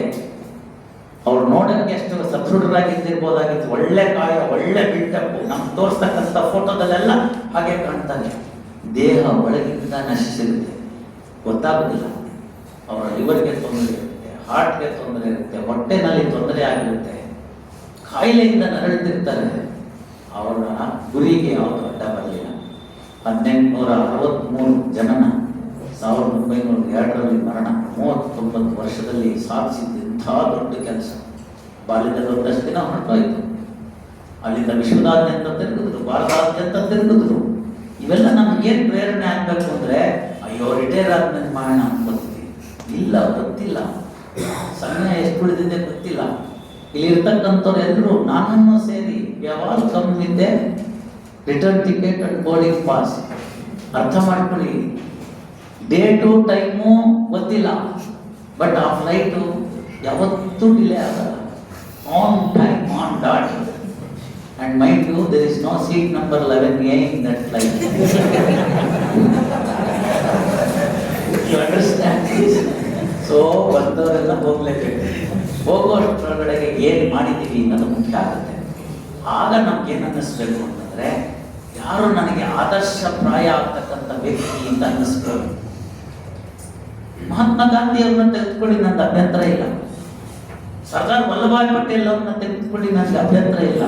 ಬಾಲ್ ಗಂಗಾಧರ್ ತಿಲಕ್ನ ನಿಮ್ಮ ರೋಲ್ ಮಾಡಲ್ ಅಂತ ಮಾಡ್ಕೊಳ್ಳಿ, ನಂದು ಅಭ್ಯಂತರ ಇಲ್ಲ. ನೀವು ಯಾರನ್ನಾದ್ರೂ ಮಾಡ್ಕೊಳ್ಳಿ, ಅವರಂತೆ ಆಗಕ್ಕೆ ಪ್ರಯತ್ನ ಪಡಿ. ಅದಕ್ಕೆ ಕನಸು ಕಾಣಿ, ಆ ಕನಸನ್ನ ಸಾಕಾರಗೊಳಿಸಿಕೊಳ್ಳಲಿ ದಿನನಿತ್ಯ ಏನಾದರೂ ಒಂದು ಕೆಲಸವನ್ನು ಮಾಡಿ. One step towards the north is one step near to the Himalaya. ಯಾರೊಬ್ರು ಕೂಡ ಹಿಮಾಲಯವನ್ನ ಮೊದಲನೇ ದಿನ ಹತ್ತಲಿಲ್ಲ. ನಿಮ್ಮಲ್ಲಿ ಎಷ್ಟು ಜನಕ್ಕೆ ಅರುಣಿಮಾ ಸಿನ್ಹಾ ಗೊತ್ತಿಲ್ಲ ಅಲ್ಲ? ಎಷ್ಟು ಬೇಜಾರು ನೋಡಿ. ಅರುಣಿಮಾ ಸಿನ್ಹಾ ಅಂತ ಹೆಸರೇ ಕೇಳಿಲ್ಲ ನೋಡಿ. ಕಾಲೇಜುಗಳಲ್ಲಿ ಇದನ್ನು ಹೇಳ್ಕೊಡಲ್ಲ ಮೆಸ್ಟ್, ತಿಳ್ಕೊಬೇಡಿ ಮೆಸ್ಟ್, ಹೇಳ್ಕೊಡಲ್ಲ. ಅರುಣಿಮಾ ಸಿನ್ಹಾ ಅಂತ ಇದೇ ದೇಶದವಳು, ಇದೇ ನಾಡಿನಲ್ಲಿದ್ದವಳು. ಬಹಳ ದೊಡ್ಡ, ತುಂಬಾ ಹಳೆ ಕಥೆಯನ್ನು ಹೇಳ್ತೇನೆ ನಾನು. ಕೇವಲ 1-2 ಸೆಂಚುರಿ, 2 ದಶಕಗಳ ಹಿಂದಿನ ಕಥೆ ಹೇಳ್ತಾ ಇದ್ದೀನಿ. ಅವಳು ಪಾಡಿಕೊಂಡು ರೈಲ್ನಲ್ಲಿ ಹೋಗ್ತಿರ್ತಾಳೆ. ನಮ್ಮಲ್ಲಿ ಸಂಸ್ಕೃತಿ ಕೆಟ್ಟಿದೆ. ಸಂಸ್ಕೃತ ನಶಿಸ್ತಲ್ಲ, ಸಂಸ್ಕೃತಿ ಕೆಡ್ತು. ಸಂಸ್ಕೃತ ಹೇಳ್ತು ಅಂತಂದ್ರೆ ಇವ್ರು ಪುರೋಹಿತ ಶಾಹಿ ವರ್ಗ, ಇವ್ರು ಮೇಲ್ವರ್ಗ, ಇವ್ರು ಆಚೆಗೆ ಹಾಕಿ ಇದ್ದಾರೆ. ಬ್ಯಾಡ್ರಿ, ವ್ಯಾಲ್ಯೂ ಎಲ್ಲಿಂದ ಬಂದ್ರೆ ಅಂತ ತೆಗೆದುಕೊಳ್ಳಿ. ಆ ವ್ಯಾಲ್ಯೂ ಅಲ್ಲಿದೆ, ತೆಗೆದುಕೊಳ್ಳಿ. ಅವ್ರೇನ್ ಮಾಡ್ತಾರೆ, ಪುಂಡ್ರು 4 ಜನ ಅವಳಿಗೆ ಟೀಸ್ ಮಾಡ್ತಾರೆ. ಯಾವ ದೇಶದಲ್ಲಿ ಹೆಣ್ಣು ಮಗಳನ್ನು ನಾವು ತಾಯಿ ಅಂತ ಪ್ರೀತಿಸಿದ್ವೋ, ನದಿಗಳಿಗೆ ಹೆಣ್ಣು ಮಕ್ಕಳನ್ನ ಹೆಸರಿಟ್ವೋ, ಭೂಮಿ ತಾಯಿಗೆ ತಾಯಿ ಅಂತ ಕರೆದ್ವೋ, ಅಂತ ದೇಶದಲ್ಲಿ ಒಂದು ರೈಲ್ನಲ್ಲಿ ಹೋಗುವಾಗ ಈ ಕಿಟ್ಲೆ ಮಾಡ್ತಾರೆ. ಅವಳು ರೆಸಿಸ್ಟ್ ಮಾಡ್ತಾಳೆ. ಬೇಡಪ್ಪ, ನೀವು ಮಾಡ್ತಿರೋದು ಸರಿಯಲ್ಲ. ಸಹ ಪ್ರಯಾಣಿಕರು ಬಾಯಿ ಮುಚ್ಕೊಂಡು ಕೂತ್ಕೋತಾರೆ. ನಿಜವಾದ ರೀತಿಯಲ್ಲಿ ಷಂಡ್ರು ಕೂತ್ಕೋತಾರೆ. ಇವಳು ಪಾಪ ಇನ್ನೆಷ್ಟು ರೆಸಿಸ್ಟ್ ಮಾಡ್ತಾಳೆ. ಇವ್ರು ಪುಂಡತನ ಜಾಸ್ತಿ ಆಗುತ್ತೆ. ಅವಳನ್ನ ಎಳ್ಕೊಂಡು ಬಂದು ಓಡೋ ರೈಲಿಂದ ಹೊರಗೆ ತಪ್ಪಿರ್ತಾರೆ. ಇವಳು ಗ್ರಾಚಾರ, ಇವಳೊಂದು ಹಳಿ ಮೇಲೆ ಬೀಳಕ್ಕೂ ಆ ಕಡೆಯಿಂದ ಒಂದು ರೈಲ್ ಬರೋಕ್ಕೂ ಸರಿ ಹೋಗ್ಬಿಡುತ್ತೆ. ಪುಣ್ಯಕ್ಕೆ 2 ಹಳಿಗಳ ಮಧ್ಯದಲ್ಲಿ ಇವಳ ಬಾಡಿ ಬಿದ್ದಿದೆ, ಕಾಲು ಹಳಿ ಮೇಲೆ ಬಿದ್ದಿದೆ. ರೈಲು ಕಾಲಿನ ಮೇಲೆ ಹರಿದು ಕಾಲುಗಳು ತುಂಡಾಗ್ಬಿಡುತ್ತೆ. ಅಳ್ತಾಳೆ, ಕಿರಿಸ್ತಾಳೆ, ಎಲ್ಲ ಮಾಡ್ತಾಳೆ, ಎಲ್ಲ ಸುಸ್ತಾಗ್ಬಿಡುತ್ತೆ. ಹಾಗೆ ಮಲಗಿಬಿಡ್ತಾಳೆ. ರಕ್ತ ಸ್ರಾವಾಗುತ್ತೆ, ಮೂರ್ಛೆ ತಪ್ತಾಳೆ. ಈ ಕಡೆಯಿಂದ ಒಂದು ರೈಲು, ಈ ಕಡೆಯಿಂದ ಒಂದು ರೈಲು, ಈ ಕಡೆಯಿಂದ ಒಂದು ರೈಲು, ಈ ಕಡೆಯಿಂದ ಒಂದು ರೈಲು. ಮಾನವೀಯತೆ ಸತ್ತಿರ್ತಕ್ಕಂಥ ದೇಶ. ಅದಕ್ಕೆ ನಾನು ಹೇಳಿದ್ದು, ಸತ್ ಪ್ರಜೆಗಳಾಗಿ ಸತ್ತ ಪ್ರಜೆಗಳಾಗಬೇಡಿ. ಕೊನೆಗೆ ಯಾರೋ ಒಬ್ಬ ಪುಣ್ಯಾತ್ಮ ಇದೇ ಥರನೇ ಯಾವುದೋ ನಾನು ಹೇಳಿದಾಗನೇ ಏನೋ ಒಂದು ವಿವೇಕಾನಂದರ ಜಯಂತಿನಲ್ಲಿ ಉಪನ್ಯಾಸ ಕೇಳಿದ್ದ ಅಂತ ಕಾಣುತ್ತೆ. ಒಬ್ಬ ಡ್ರೈವರು, ಒಂದು ಟ್ರೈನಿಂಗ್, ಅವನು ನೋಡ್ತಾನೆ ಇದು ಯಾವುದೋ ಪಾಪ ಇನ್ನೂ ಬಿದ್ದುಬಿಟ್ಟಿದೆ ಅಂತ ತಿಳ್ಕೊತಾನೆ. ಈ telephones to the next station over the wireless, there is a dead body lying in a particular miles way, you please go and look into it ಅಂತ ಮೆಸೇಜ್ ಕೊಟ್ಕೊಂಡು ಟ್ರೈನ್ ಹೊರಟೋಗುತ್ತೆ. ಅವ್ರು ಯಾರೋ ನಿಧಾನಕ್ಕೆ ಡೆಡ್ ಬಾಡಿ ತಾನೆ ಅಂತ trolley ಹಾಕೊಂಡು ಬರ್ತಾರೆ. ಬಂದು ನೋಡ್ತಾರೆ, ಅವಳಿಗೆ ಇನ್ನೊಂದು ಜೀವ ಇದೆ. ಅಷ್ಟೊತ್ತು ಕಾಲೇ ಆ ಗಾಯದಲ್ಲೆಲ್ಲನೂ ಸುತ್ತಮುತ್ತ ಇದ್ದಂಥ ಇರುವೆ ಗೊತ್ತಗಳೆಲ್ಲ ಮುತ್ಕೊಂಡು ತಿಂತಾ ಇದೆ. ಅಲ್ಲಿದ್ದವ್ರಿಗೊಬ್ಬನಿಗೆ ಯಾವ ಅನಿಸುತ್ತೆ, ಪಾಪ ಬದುಕಿದ್ದಾಳೆ, ಜೀವನಕ್ಕೆ ನಾವು ವ್ಯವಸ್ಥೆ ಮಾಡೋಣ ಅಂತ ಆ ಮುರಿದಿದ್ದಂಥ ತುಂಡಾಗಿರ್ತಕ್ಕಂಥ ಕಾಲು ದೇಹ ಎಲ್ಲ ಮುತ್ಕೊಂಡು ಹೋಗಿ ಆಸ್ಪತ್ರೆಗೆ ಸೇರಿಸ್ತಾರೆ. ಆಸ್ಪತ್ರೆ ವೈದ್ಯರು ಕೂಡ ವೈದ್ಯೋ ನಾರಾಯಣೋ ಹರಿಹಿ, ಯಾರೋ ABVP ಕಾರ್ಯಕರ್ತನೋ ಅಧಿವಕ್ತ ಪರಿಷತ್ತಲ್ಲಿ ಅವ್ರ ತಮ್ಮನೋ ಅಣ್ಣನೋ ಇದ್ದಾಗ ಕಾಣುತ್ತೆ, ಟ್ರೀಟ್ಮೆಂಟ್ ಕೊಡ್ತಾರೆ. ನಾಟ್ಯತೆ ನೆಲೆಯಲ್ಲಿ ಟ್ರೀಟ್ಮೆಂಟ್ ಕೊಡ್ತಾರೆ. ಕೊಟ್ಟರೆ ನೋಡಿ ಇವಳಿಗೆ ಕಾನ್ಷಿಯಸ್ ಬರುತ್ತೆ. ಕಾಲುಗಳು ತುಂಬ ಹೊತ್ತಾಗಿದ್ದರಿಂದ ವಾಪಸ್ ಸೇರಿಸೋಕ್ಕಾಗಲ್ಲ. ಎದ್ದೇಳ್ತಾಳೆ, 15 ದಿವಸ ಆಗುತ್ತೆ, ಗೊತ್ತಾಗಿದೆ ಕಾಲಿಲ್ಲ ಅಂತ. ಬಹಳ ಅಳ್ತಾಳೆ, ದೇವ್ರನ್ನ ಬೇಡ್ಕೊತಾಳೆ. ನೀನೆಂತ ವಿಚಾರನಪ್ಪ ನಿಂದು, ನಿನ್ನಂತ ಕ್ರೂರಿನ ನಾನೆಲ್ಲೂ ಕಾಣಲಿಲ್ಲ ಅಂತ ದೇವ್ರನ್ನ ಹಳಿತಾಳೆ.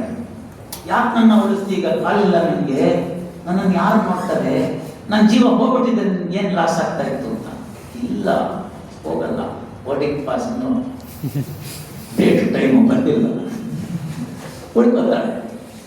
ನಿಧಾನ ಯೋಚನೆ ಮಾಡ್ತಾ ದಿಗಂತದವರೆಗೆ ದೃಷ್ಟಿ ನೆಟ್ಟಿರುವಂಥ ಅರುಣಿಮಾಗೆ ಅನಿಸುತ್ತೆ, ನಾನು ಉಳಿದಿದ್ದೀನಿ ಅಂದರೆ ನಾನು ಇನ್ನೇನೋ ಸಾಧನೆ ಮಾಡ್ಸಕ್ಕೆ ದೇವರು ಉಳಿಸಿದ್ದಾನೆ ಅಂತ. ಹಾಗೆ ನಿಧಾನಕ್ಕೆ ಮನೆಗೆ ಹೋಗ್ತಾಳೆ. ತಪ್ಪು ಹೆಜ್ಜೆ ಇಡಕ್ಕೆ ಶುರು ಮಾಡ್ತಾಳೆ. ಇಲ್ಲೇ ನಮ್ಮ ಹುಬ್ಳಿನಲ್ಲಿ ಮಾಡಿಸಿದಂಥವ್ರು ಒಂದು ಕೃತಕ ಕಾಲನ್ನ ಮಾಡಿಸ್ಕೊಡ್ತಾರೆ. ಆ ಕೃತಕ ಕಾಲು ಹಾಕೋತಾಳೆ. ನಿಧಾನವಾಗಿ ಸಮಾಜಕ್ಕೆ ವಾಪಸ್ ಬರ್ತಾಳೆ. ಜನಗಳು ಹೀಯಾಳಿಸ್ತಾರೆ, ಕುಂಟಿ ಇರ್ತಾರೆ, ನಿನ್ನ ಕೈಲಿ ಏನಾಗುತ್ತೆ ಅಂತ ಹೀಯಾಳಿಸ್ತಾರೆ. ದೃಢ ನಿರ್ಧಾರ ತಗೊಳ್ತಕ್ಕಂಥ ಅರುಣಿಮಾ ಸಿನ್ಹಾ ದೊಡ್ಡ ದೊಡ್ಡ ವ್ಯಕ್ತಿಗಳ ಆತ್ಮಚರಿತ್ರೆ, ವಿವೇಕಾನಂದರ ಆತ್ಮಚರಿತ್ರೆ ಇವಳೆಲ್ಲ ಓದ್ತಾಳೆ. ಓದಿದ್ಮೇಲೆ ಒಂದು ಧೈರ್ಯ ಮಾಡ್ತಾಳೆ. ಏನು ಗೊತ್ತಾ ಧೈರ್ಯ ಮಾಡಿದವಳು? ಈ ಮೂರ್ಖು ಕಾಲಿನಲ್ಲಿ, ಕುಂಟು ಕಾಲಿನಲ್ಲಿ, ಇಲ್ಲದೇ ಇರೋ ಕಾಲಿನಲ್ಲಿ, ಕೃತಕ ಕಾಲಿನಲ್ಲಿ ನಾನು ಹಿಮಾಲಯ ಪರ್ವತವನ್ನು ಹತ್ತುತ್ತೀನಿ ಅಂತ ಯೋಚನೆ ಮಾಡ್ತಾಳೆ.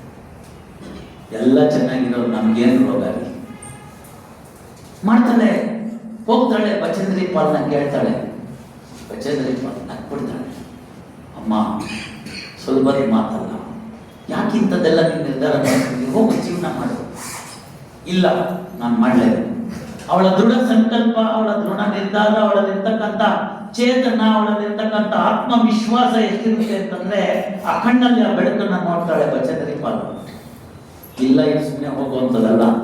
ನೀವು ಮಾಡಿರ್ತೀರಿ 5,000 ರೂಪಾಯಿ ನೋಡಿಸ್ಬಿಟ್ಟು ದಾವಾ ಅಂತ ಕೇಳ್ತೀರಿ, ನಾಳೆ ಬೆಳಗ್ಗೆ ಇನ್ಸ್ಪೆಕ್ಷನ್ ಲಿಸ್ಟ್ ಆಗಿದೆ, 1,00,000 ರೂಪಾಯಿ ಫೀಸ್ ಕೊಡೋದು. ಈಗೇನು ಮಾಡ್ತೀರಿ? ನಿಮಗೆ 50,000 ಫೀಸ್ ಆಗುತ್ತೆ ಅಂತ ಕೊಡ್ತೀನಿ ಅಂದ್ರೆ ಏನು ಮಾಡ್ತೀರಿ? ಆಗ್ಲೇಬೇಕಾನೆ ನೀವು.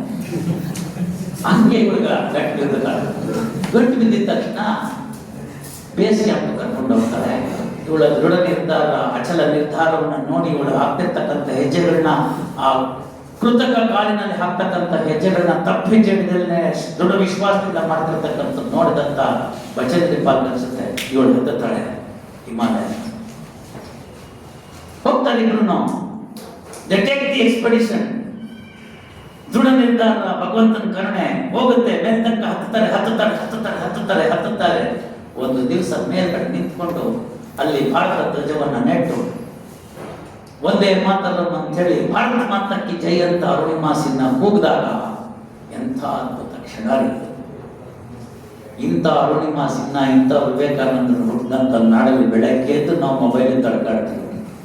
ಕರಾವಳಿ ವಸತಿ ಲಕ್ಷ್ಮಿ ಹೊರಟೋಯ್ತು. ಬೆಳಗ್ಗೆ ಎದ್ದು ಎಷ್ಟು ವಾಟ್ಸಪ್ ಮೆಸೇಜ್ ಮೇಲೆ ರಾತ್ರಿಯಿಂದ ಬಂದಿದೆ ಹೊರಟೋಗ್ತೀವಿ. ಯೋಚನೆ ಮಾಡಿ, ನಮ್ಮಲ್ಲಿ ಏನು ಕಡಿಮೆ ಆಗಿದೆ? ಅರುಣಿಮಾ ಸಿನ್ಹಾಗಿಂತ ಕೆಟ್ಟವರನ್ನು, ಅದಕ್ಕಿಂತ ಕನಿಷ್ಠ, ಕುಂಟ್ರ, ಶಕ್ತಿ, ಬುದ್ಧಿಮಾಂದ್ಯನ. ಹಾಗಾದ್ರೆ ಏನು ನಮ್ಮಲ್ಲಿ ಕೊರತೆ ಇದೆ ಅಂದ್ರೆ, ಕೊರತೆ ಇರ್ತಕ್ಕಂಥದ್ದು ಎನರ್ಜಿ ನನ್ನಲ್ಲೂ ಇದೆ. ಬೆಳಗ್ಗೆ ಎದ್ದ ತಕ್ಷಣ ನನ್ನಲ್ಲೂ ಆ ಎನರ್ಜಿ ಇದೆ, ತುಂಬಾ ಅಂತ ಎನರ್ಜಿ ಇದೆ. ಎಲ್ಲ ಯುವಕರಲ್ಲ ಎನರ್ಜಿ ಇದೆ, ಎಲ್ಲ ಯುವತಿಯರಲ್ಲಿದೆ. ಹಾಗಾದ್ರೆ ಏನು ತೊಂದರೆ ಆಗಿದೆ ಅಂದ್ರೆ ಅದು ಫೋಕಸ್ ಆಗ್ತಾ ಇಲ್ಲ, ಸ್ಕ್ಯಾಟರ್ ಆಗೋಗ್ತಿದೆ. ಅದನ್ನು ಫೋಕಸ್ ಮಾಡೋ ಒಂದು ಮಾರ್ಗ ಏನು ಅಂದ್ರೆ ರಾಷ್ಟ್ರೀಯ ಯುವ ದಿನಾಚರಣೆ ವಿವೇಕಾನಂದರಿಗೋಸ್ಕರ ಮಾಡ್ತಕ್ಕಂಥದ್ದು. ಅವರ ಹೆಸರಿನಲ್ಲಿ ಆ ಎನರ್ಜಿನ ಒಗ್ಗೂಡಿಸ್ಬೋದು. ಒಗ್ಗಟ್ಟಿನಲ್ಲಿ ಬಲವಿದೆ, ಒಬ್ಬಟ್ಟಿನಲ್ಲಿ ಸಿಹಿ ಇದೆ. ಸೊ ಒಗ್ಗಟ್ಟು ಮಾಡ್ಕೋಬೇಕು. ಯಾವುದು ಒಗ್ಗಟ್ಟು ಮಾಡ್ಕೋಬೇಕು? ಒಳ್ಳೆ ಕಾರ್ಯಗಳಿಗೆ ಒಗ್ಗಟ್ಟಾಗಬೇಕು. ದೇಶದಲ್ಲಿರ್ತಕ್ಕಂಥ ಅನ್ಯಾಯವನ್ನು ತೊಳೆಯೋದಕ್ಕೆ ಒಗ್ಗಟ್ಟಾಗಬೇಕು. ಸಮಾಜದಲ್ಲಿರ್ತಕ್ಕಂಥ ಅಸ್ಥಿರತೆಗೆ ನಾವು ಒಗ್ಗಟ್ಟಾಗಬೇಕು. ಸಮಾಜದಲ್ಲಿರ್ತಕ್ಕಂಥ ಹಲವು ಅನಾನುಕೂಲಗಳಿಗೆ ನಾವು ಒಗ್ಗಟ್ಟಾಗಬೇಕು. ಆ ಶಕ್ತಿಯಿಂದ ಲೇಸರ್ ಮುಖಾಂತರ ಹೊಡೆಯೋಕೆ ಅದನ್ನು ಹೊಡೆದ್ರೆ ಚೂರ ಆಗ್ಬಿಡ್ಬೇಕಾದ್ರೆ ಆ ಶಕ್ತಿ ನಮ್ಮಲ್ಲಿದೆ. ಆದರೆ ಖಂಡಿತ ಇದೆ. ಮಾಡೋದು ಹೇಗೆ ಸರ್ ಅಂತಂದರೆ, ಒಂದು ಕಡೆ ಸೇರಿಸ್ಕೊಳ್ಳಿ ಎನರ್ಜಿನ, ಆಮೇಲೆ ಚಾನಲೈಸ್ ಮಾಡಿ. ಚಾನಲೈಸ್ ಮಾಡಿದಾಗ ನಮಗೆ ಒಂದು ಸ್ಪಷ್ಟವಾದ ಗುರಿ ಇರಬೇಕು. ಹಿಂದ್ಗಡೆ ಗುರು ಇರಬೇಕು. ಮುಂದೆ ಗುರಿ, ಹಿಂದೆ ಗುರು. ಸರ್, ನಮ್ಗೆ ಯಾರು ಗುರುನೇ ಸಿಗ್ತಾ ಇಲ್ಲ, ಸರ್ಚಿಂಗ್ ಮಾಡಿ ಗುಡ್ ಗುರು. ಬೇಕಾಗಿಲ್ಲ, ನಿನಗೆ ನೀನೇ ಗುರು. ಬೇಕಾದ್ರೆ ಗುರು ಅವಾಗ ಸಿಗ್ತಾನೆ. ಗುರು ಸುಲಭ ಅಲ್ಲ, ಗುರು ಎಲ್ಲ ಕಡೆ ಇದ್ದಾನೆ. ನಿನ್ ಗುರಿ ಏನು ಅಂತ ಕೇಳ್ತಾನೆ. ಆ ಗುರಿ ಹೇಳಿದಾಗ ಗುರು ಸಿಗ್ತಾನೆ. ನಾವು ದಿಕ್ಕು ತಪ್ಪಿದವರು, ನಮ್ಗೆ ಎಲ್ಲಿಂದ ಸಿಗ್ತದೆ? ಅದಕ್ಕಾಗಿ ಸದ್ಗುರುಗಳು ಅಂತ ಕರೆದು, ಎಲ್ಲೋ ಇದ್ದಂಥ ಪುಣ್ಯಾತ್ಮ ಇಲ್ಲಿ ಬಂದು ಊರಿನಲ್ಲಿ ನೆಲೆಸಿ ಬೇಕಾದ ಕೆಲಸ ಮಾಡಲಿಲ್ವ ಸಿದ್ಧಾರೂಢರು? ನಮ್ಗೆ ಆ ಕಣ್ಮುಂದೆ ಬರಬೇಡವ ಸಿದ್ಧಾರೂಢರ ಚಿತ್ರ?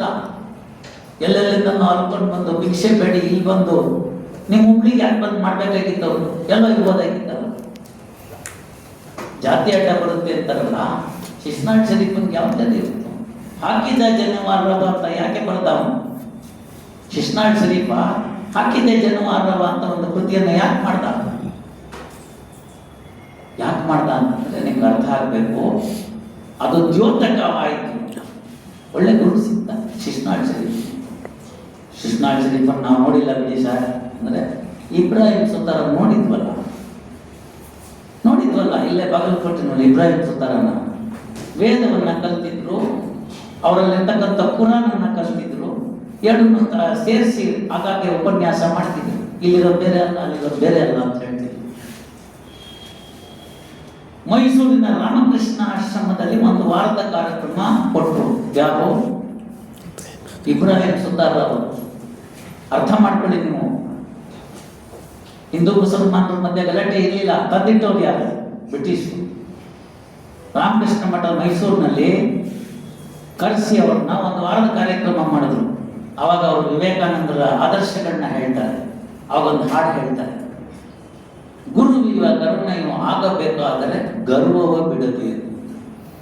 ಅದರಲ್ಲಿ ಒಂದು ನುಡಿ ಹೇಳ್ತಾರೆ, ಬಹಳ ಮುಖ್ಯವಾಗಿರ್ತಕ್ಕಂಥದ್ದು, ಪರಸ್ತ್ರೀಯನ್ನು ಪಾರ್ವತಿಯನ್ನು ಬೇಕು. ಇದೇನು ನಾನು ಯಾವತ್ತಿಂದೋ ಹೇಳ್ತಿಲ್ಲ, ಈ ಕಳೆದ 3-4 ವರ್ಷಗಳಲ್ಲಿ ಹೇಳಿದಂಥ ಹಾಡಿದು. ಯೂಟ್ಯೂಬಲ್ಲಿ ಚೆಕ್ ಮಾಡಿ, ಇಬ್ರಾಹಿಂ ಸುತಾರ್ ಅಂತ, ಗುರುವಿನ ಕರುಣೆಯು ಆಗಬೇಕಾದರೆ ಅಂದ್ಬಿಟ್ಟು ಪ್ಲಸ್ ಇಬ್ರಾಹಿಂ ಸುತಾರ್ ಅಂತ ಟೈಪ್ ಮಾಡಿ ಈ ಹಾಡು ಬರುತ್ತೆ. ಯಾಕೆ ನಾನು ಇದು ನಿಮ್ಗೆ ಹೇಳ್ತಾ ಇದ್ದೀನಿ ಅಂತಂದ್ರೆ, ಅಂತ ಮಹಾತ್ಮರ ಗುರುಗಳಿರ್ತಕ್ಕಂಥ ದೇಶ ಇದು. ಅಲ್ಲಲ್ಲಿ ನಿಮ್ಗಿದ್ದಾರೆ. ಯಾವ ಗುರುನು ಕೂಡ ನಾನು ಗುರು ನೀವು ಬನ್ನಿ ಅಂತ ಕರೆಯೋದಿಲ್ಲ. ಹಲಸಿನ ಹಣ್ಣು, ಮಾವಿನ ಹಣ್ಣನ್ನ ನಿಮ್ಮಲ್ಲಿ ಮುಚ್ಚಿಟ್ರು ಕೂಡ ವಾಸನೆ ಬರುತ್ತೆ. ಅರ್ಥ ಮಾಡ್ಕೊಳ್ಳಿ. ಮಾವಿನ ಹಣ್ಣು ಸೀಸನ್ 3-4 ತಿಂಗಳಿಗೆ ಬರುತ್ತೆ.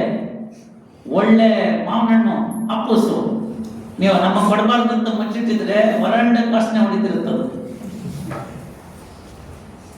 ಸದ್ಗುಣಗಳು ಹಾಗೆ ಬಸವಣ್ಣವರೇ ನಡು, ಹರಿವ ಹಾವಿಗೆ ಅಂಜೆ, ಉರಿವ ನಾಲಿಗೆ ಗಂಜೆ, ಕತ್ತಿ ಮನೆ ಗಂಜೆ, ಒಂದಕ್ಕಂಜೆ ಒಂದಕ್ಕಳಕುವೆ, ಪರಸ್ತ್ರೀಗೆ ಪರದನಕ್ಕೆ. ಈ ದೃಷ್ಟಿಯನ್ನು ಇಟ್ಕೊಂಡಂತ ವಿವೇಕಾನಂದ ಹೇಳ್ತಾರೆ, ನನ್ನ ಜೀವನ ಸಾರ್ಥಕ ಮಾಡಿಕೊಂಡ್ರೆ ಗೃಹಸ್ಥಾಶ್ರಮಕ್ಕೆ ಹೋದ್ರೆ ನನಗಾಗಲ್ಲ, ಶಾರದಾದೇವಿ ಅಂತ ಹೆಣ್ಮಗಳು ನನಗೆ ಸಿಕ್ಕೋದಿಲ್ಲ, ಹಾಗಾಗಿ ನಾನು ಸನ್ಯಾಸತ್ವವನ್ನು ಹೊಂದಿದ್ದೀನಿ ಅಂತ ರಾಮಕೃಷ್ಣಾಶ್ರಮದಲ್ಲಿ ರಾಮಕೃಷ್ಣರ ಅಪ್ಪಣೆ ಕೊಡೋದು ವೀರ ಸನ್ಯಾಸಿ ಅಂತ ಕರೆಸ್ಕೊತಾರೆ. ಸನ್ಯಾಸಿ ಆದ್ಮೇಲೆ ಎಲ್ಲವನ್ನು ಬಿಡಬೇಕಲ್ಲ, ವೀರ ಯಾಕೆ ನೋಡಿ, ಅರ್ಥ ಮಾಡ್ಕೊಳ್ಳಿ. ಎಲ್ಲಿಂದ ನಮ್ಗೆ ಸಿಗ್ತಾ ಇದೆ ಅನ್ನೋದಕ್ಕೋಸ್ಕರ. ಆಗ ಅವ್ರು ಹೇಳ್ತಾರೆ ವಿವೇಕಾನಂದರು, ಸ್ಟೇಜ್ ಹ್ಯಾಸ್ ಕಮ್, ಮಂತ್ರಕ್ಕೆ ಮಾವಿನಕಾಯಿ ಉದುರುವಂತ ದೇಶ ಆಗಿಲ್ಲ ಇದು. ಈಗ ನಾವೇನಾದ್ರು ಸಾಧಿಸ್ಬೇಕು ಅಂತಂದ್ರೆ ಎದೆ ಕೊಟ್ಟು ನಮ್ಮ ದೇಶಕ್ಕೋಸ್ಕರ ವೀರತನದಿಂದ ಇರಬೇಕು. ಓ ವೀರಪುತ್ರದ ಈ ದೇಶದ ಜನಗಳೇ ಅಂತ ಕರೀತಾರೆ. ಅದು ಬಂಗಾಳದಲ್ಲಿದೆ. ನೆನ್ನೆ ಕನ್ನಡ ಟ್ರಾನ್ಸ್ಲೇಷನ್ ಮಾಡಲ್ಲ, ಒಬ್ಳಿನಲ್ಲಿ ಓದ್ ಹೇಳಿದ್ದೀನಿ. ಅವ್ರೇನ್ ಹೇಳ್ತಾರೆ ಗೊತ್ತಾ? ಓ ಜಂಬೂ ದ್ವೀಪದ ವೀರ ಪುರುಷರೇ ಅಂತ ಕರೀತಾರೆ. ಭಾರತ ಅಂತ ಅಷ್ಟೇ ಹೇಳಿಲ್ಲ ಅವರು, ಅಖಂಡ ಭಾರತದ ಪರಿಕಲ್ಪನೆ ಇದ್ದಂತ ಜಂಬೂ ದ್ವೀಪ ಅಂತ ಹೇಳ್ತಾರೆ. ಅರ್ಥ ಮಾಡ್ಕೊಳ್ಳಿ. ಜಂಬೂ ದ್ವೀಪ ಅಂತಂದ್ರೆ ಇಂಡೋನೇಷಿಯಾ ಎಲ್ಲ ಸೇರ್ಕೊಂಡ್ಬಿಡುತ್ತೆ. ಅಲ್ಲೆಲ್ಲ ಇದೆಯಲ್ಲ ನಮ್ದು ಗಣೇಶನ ದೇವಸ್ಥಾನ, ರಾಮ ಮಂದಿರ ಎಲ್ಲ ಇದೆಯಲ್ಲ, ಅವೆಲ್ಲ ಸೇರ್ಕೊಂಡ್ಬಿಡುತ್ತೆ. ಈ ಕಡೆ ಬರ್ಮಾ ಎಲ್ಲ ಸೇರ್ಕೊಂಡ್ಬಿಡುತ್ತೆ. ಈ ಕಡೆದಂತೂ ಹೇಳೋಂಗೆ ಇಲ್ಲ, ಇದ್ದೇ ಇದೆ.